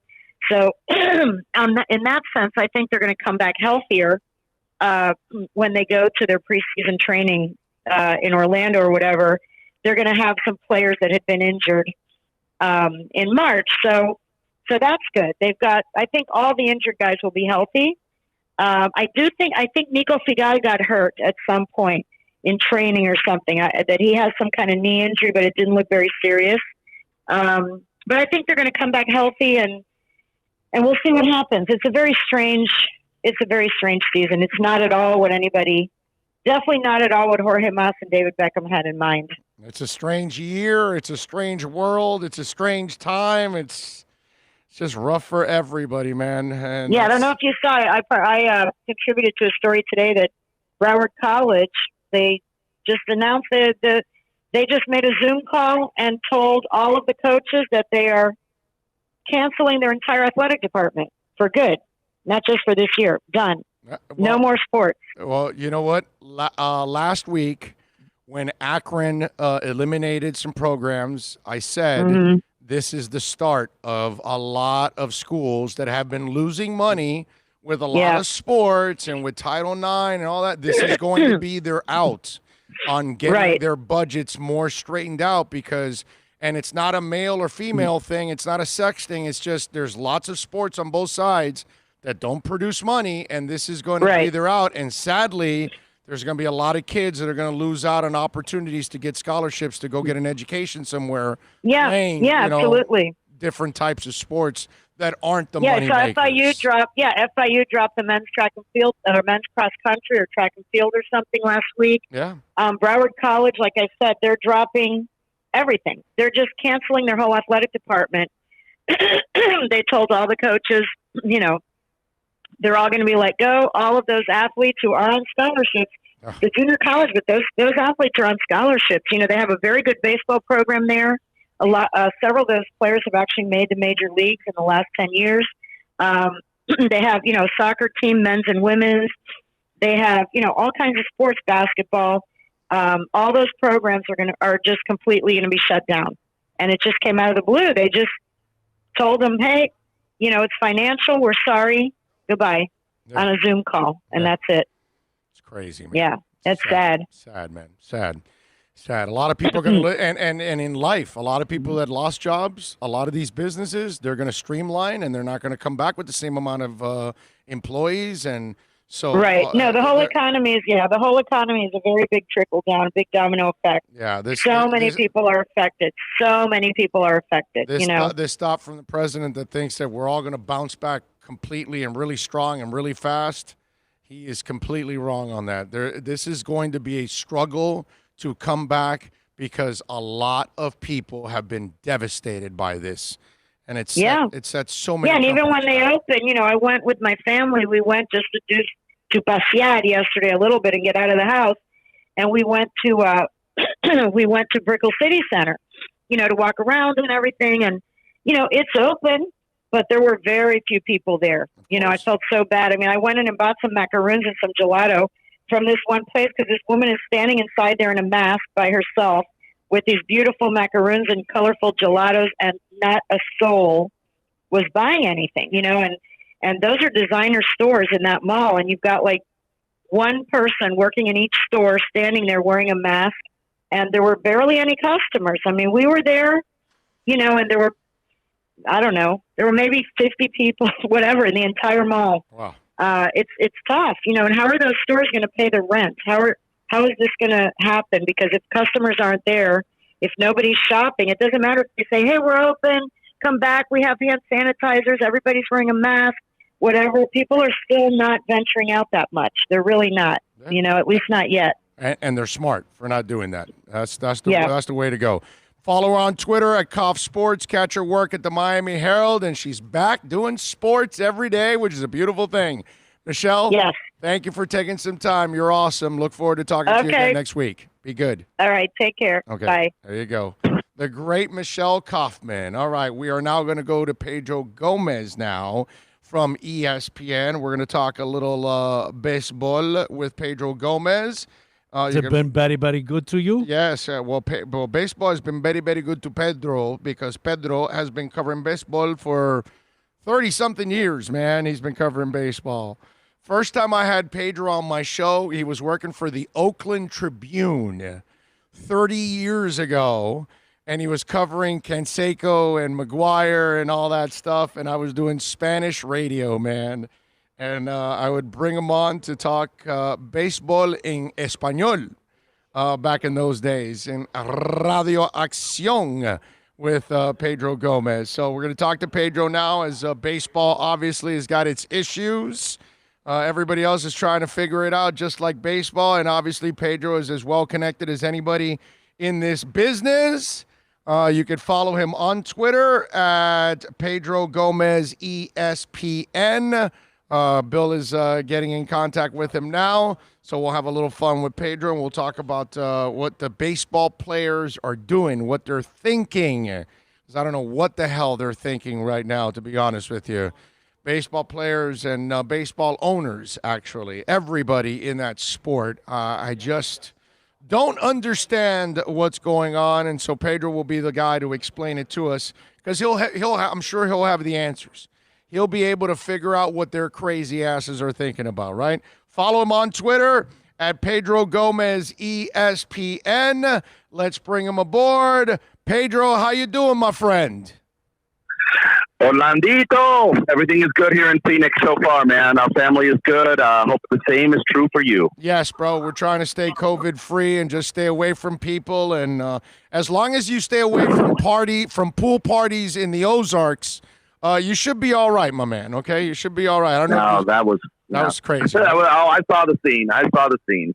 That was absolutely nuts. All right, so tell us about this scene, my man, because the MLS has got their crap straightened out. So does the NFL. So does basketball. So does hockey. Dude, what the hell is going on with baseball, Pedro? Come on, man. Why is it that they keep dropping the ball every single time? No, well, when you say the other sports have their stuff together, let's see once they start up, if they start up. No, but they have do. A plan. But what I'm saying is there's an agreement between the owners and the players to they have a plan. I mean, basketball. Yeah, but they also played. You know what? Every player there received 80% of his salary in basketball and hockey because their seasons were 80% done. So when you talk to players in those leagues, they've already received 80% of their pay. If we were talking to baseball players and they have already received 80% of their regular pay, I think that we would see a far different reaction right now. Doggy, football and MLS aren't fighting about money, and the MLS barely started their season, and football hasn't. My point is, players and owners are on the same page about playing the game already. Baseball hasn't gotten to that point yet. So that's what I'm really asking about. I don't know how many people are aware that the NFL owners receive 100% of their national television money, which is about 80 to 85% of all the revenue they receive. Mm-hmm. And they're going to receive that whether games are played or not.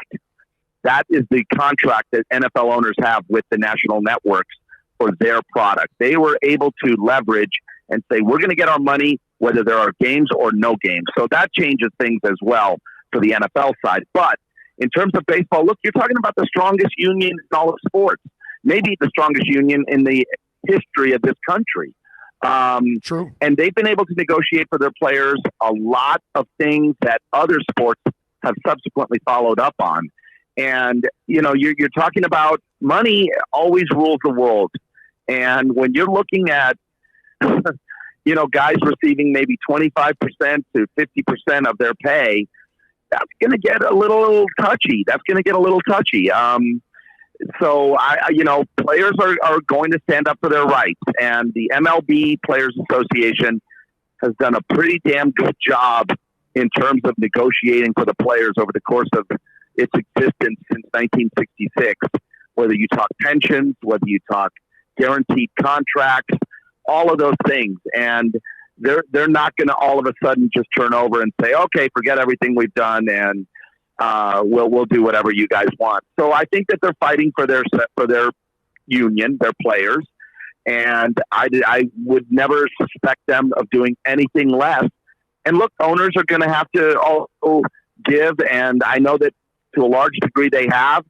But when you see that a majority of the pay is going to be backloaded if there is a postseason, because that's where the owners receive the biggest chunk of their money from the national networks, that tells you right there that they also probably think we may be able to start this thing, but we don't know that we're going to be able to keep it going. And that's I think, the issue the players are having. Now, for the record, my brother, I was saying it because I just would like to see them come to some kind of an agreement. I'm actually on the players' side on this one. I agree with a lot of the things you were saying. I'm blaming actually the fact that this isn't going more smooth on the owners more than anything else. I don't believe Mike Trout should take a 70% pay cut. That's ridiculous. I mean, he's the guy that puts the butts in the seats.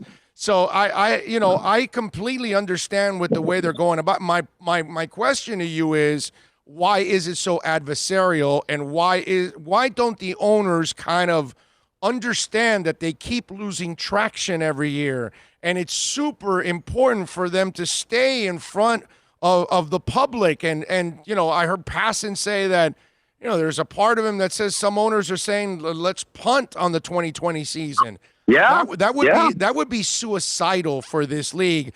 Baseball is headed in the direction of hockey, bro. It's going to become a niche sport before you know it. And that's crazy to think that America's pastime will end up becoming a niche sport 10 to 20 years from now. Yeah, I'm not entirely convinced of that. I think that you still have national television contracts, which the NHL does not have. The NHL is the one league that is in really deep trouble if they don't play next season, because they just don't have the capital underneath them. Whereas Major League Baseball does. Baseball still has national appeal. They have national contracts. So that keeps baseball far more relevant. But I'm not disagreeing that it is, it's not going to be good if there is no season. And look, it would be a disaster if they don't play this year. But it would also be a disaster if, let's say next year games are going to be played, but with 20% fans in attendance, 25% fans in attendance. That's also a disaster. The collective bargaining agreement, the current one, expires at the end of next year. So after the 2021 season, and you start negotiating those things well in advance. They were already starting those negotiations. This threw a wrench into everything. So now we're seeing where the next CBA could absolutely bring the game to its knees. And that's what dude, that's what I was going to counter with you, Pedro, because when I hear baseball people tell me, well, teams are still worth billions and there's still big TV contracts, that's going to dry up. Those contracts, there is no way, it doesn't make any sense to me that these TV companies are going to keep paying these amounts of money to baseball when the less interest, less people are watching, you have, less people, period, interested in the sport overall. Football and basketball, I can see it. I can see soccer growing before my eyes. Baseball, I don't see it growing at all. So that money that people keep talking about, that next contract, I don't think it's topping the last one. I think it's going to start taking a step back. And what you were talking about, that it could bring baseball to its knees, I think that's where it really starts on that next CBA. I think that next TV deal is not going to be nearly as big as the last one, and we're going to now see baseball literally take those financial steps backwards. Yeah, but the problem is that the CBA is not tied to the TV contract. The TV contracts, I believe the current ones, are in place for the next 6 to 8 years. One of them might even be 10 years. So that money is there. That's locked in for that on that front. Yeah, the CBA is not linked into the TV deal whatsoever. So that's locked in. The regional TV deals, those are the ones that are a little more, that clubs do get a lot of revenue from those local regional network deals, like the Marlins. They're in South Florida, and their TV deal is up right now. This is a horrible time to try to negotiate. But I do know that every time anybody says, oh, the next TV deal is not going to be as large, it always is as large. In 1992, baseball was a $1.2 billion a year industry. This past year, it was almost an $11 billion a year industry. So in less than 30 years, you've seen it grow from a little over $1 billion to almost $11 billion. So obviously, there is money there to be made. And that's where the issue with the players is. The players look at that figure and say, wait, it was almost an $11 billion a year industry last year. So we don't want to hear the owners saying we don't have the money. And likewise, the owners are saying, yes, but in baseball, we get about 40% of our revenue off of day of game purchases, ticket sales, parking, concessions, all of those, anything associated with day of game. They get about 40% of their revenue. Well, that's zero right now. And it's going to be zero if games resume. So the owners also have a valid argument. Both sides have valid arguments. It's just a matter of getting to a compromise. That's always been the case. They've always been able to reach it, no matter how ominous things have looked at a certain time. And certainly right now it does look ominous. But look, Orlando, I had an owner tell me, do we really want fans to sit back and say, we didn't have baseball in 2021. It wasn't so bad. That, I think, would be the worst thing that this sport could go through, is not have a season. I think the players recognize that also. Every player I've spoken to, and I've spoken to dozens, they all want to play. The owners want to play, but no one is going to give away something and be stupid to the other side. And that's where these things, often come to a head. It's like, okay, we're going to have to compromise here. Both sides are going to have to give. And that's where we're at. How about the Boras factor? Is that a factor right now with Scott Boras? It is. It absolutely is a factor. He's got a loud voice. He's got the loudest voice. He's got the most prominent players, and they're listening to him. That absolutely is a factor to be dealt with. And, you're talking about the most prominent agent with the most prominent players on his roster who have loud voices and carry weight. So there's no doubt that is a factor. All right, so some of his players, let me run this example by you and tell me if we could have this in baseball this year, because I'm with you to a certain extent. I still think this is all posturing, and eventually they'll come up to an agreement. They may not, either side may not be completely happy with it, but I think they will when it's all said and done. But let's just say, because this makes a lot, I try to explain to people, because it doesn't, for so many people losing their jobs and their businesses, they can't comprehend with this crap. But you think about this. I'm Mike Trout. Let's say I'm making $24 million a year. Now, you want me 37, by the way. Okay. 37, by the way. Okay, so if he takes a 70% cut, then he's making what, like $7 million or something? Seven. So think about this. I know it sounds crazy to you and me and the guy that lost his job, the woman that lost his job, the man that lost his business. But Mike Trout has $70 million already in the bank. And he says to himself, well, dude, why am I going to play for $7 million this year, risk getting COVID? I may have a respiratory issue for the rest of my life. It may affect my job. You know what? For $7 million, I'm going to sit out. I'm going to say, hey, baseball, hey, Angels, thanks, but no thanks. I'm going to sit out. And I know Joe Fan right now is saying, that's ridiculous, Orlando. But if you have $70 million in the bank, why would you risk set for $7 million? Wait till next year and you get back your $37 million again and you play again. Could those situations happen? Because I would understand a guy sitting out saying, you know what? I can pass up $7 million. It's not a big deal to me. There's no doubt that nobody will be forced to play. But if you don't play, you won't get paid. So that scenario absolutely exists. Here's another layer to the Mike Trout story. He and his wife are expecting their first child the first week of August. She's due the first week of August. He is on the record to me, like a week and a half ago when I spoke to him, saying, I am not missing the birth of my child. Of course. Look, if somebody goes away and they're supposed to be quarantined for 14 days before they return, that's an issue. And Mike Trout has said, I don't care. I'm not missing the birth of my child. I am not going to miss the birth of my first child. So I've spoken to owners who have told me no player will be forced to play. We will not say you must play. Of course, there's always other players coming up from the bottom, and if you don't play, you never know. Are you going to be Wally Pipp? You know, the famous first baseman for the Yankees who sat out a day. Lou Gehrig played for him, and Lou Gehrig ended up playing the next 14 years in a row without ever missing a day off. So Mike Trout obviously will have a roster spot next year should he say, I'm not playing this year. But there are so many players who are not going to be in the same position. Right. The other thing is, look, let's say Mike Trout doesn't play at all this year, or anybody doesn't play. The season ended in September of last year. The next season won't start until April of next year. Who can really sit out 18 to 20 months without playing and not having their skills erode a little bit? That's also a possibility. There is an erosion of skills that takes place, and you don't know if you're ever going to be able to get it back, depending on your age, especially. I don't know about Mike Trout. I don't know about Mike Trout. Did you see him hit that golf ball out of Top Golf and into the stratosphere? Of course. Of course. I'm just having fun. I'm just having fun. I know. But like I said, he's in no danger of losing his roster spot, his spot in the lineup, none of those things. But there's certainly a lot of other players who are. And that's why I think they're the ones taking the greater risk. The owners aren't the ones out there exposing themselves on a day-to-day basis with people that they don't know.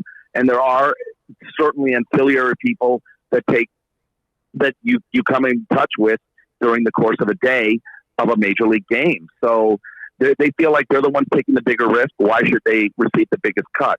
And that's where, look, you had said a little while ago that you see the scenario where no one's going to be happy no matter what if they do come back. That probably would be a strong indication that compromise was met. Yes. If neither side is happy, then a strong compromise was met. And hopefully that is the case. Yeah, I'm with you. And one more thing before I let you go. If one side's happy, then they got over on the other side. Oh yeah, they definitely screwed over the other side. And how twisted is it for us down here?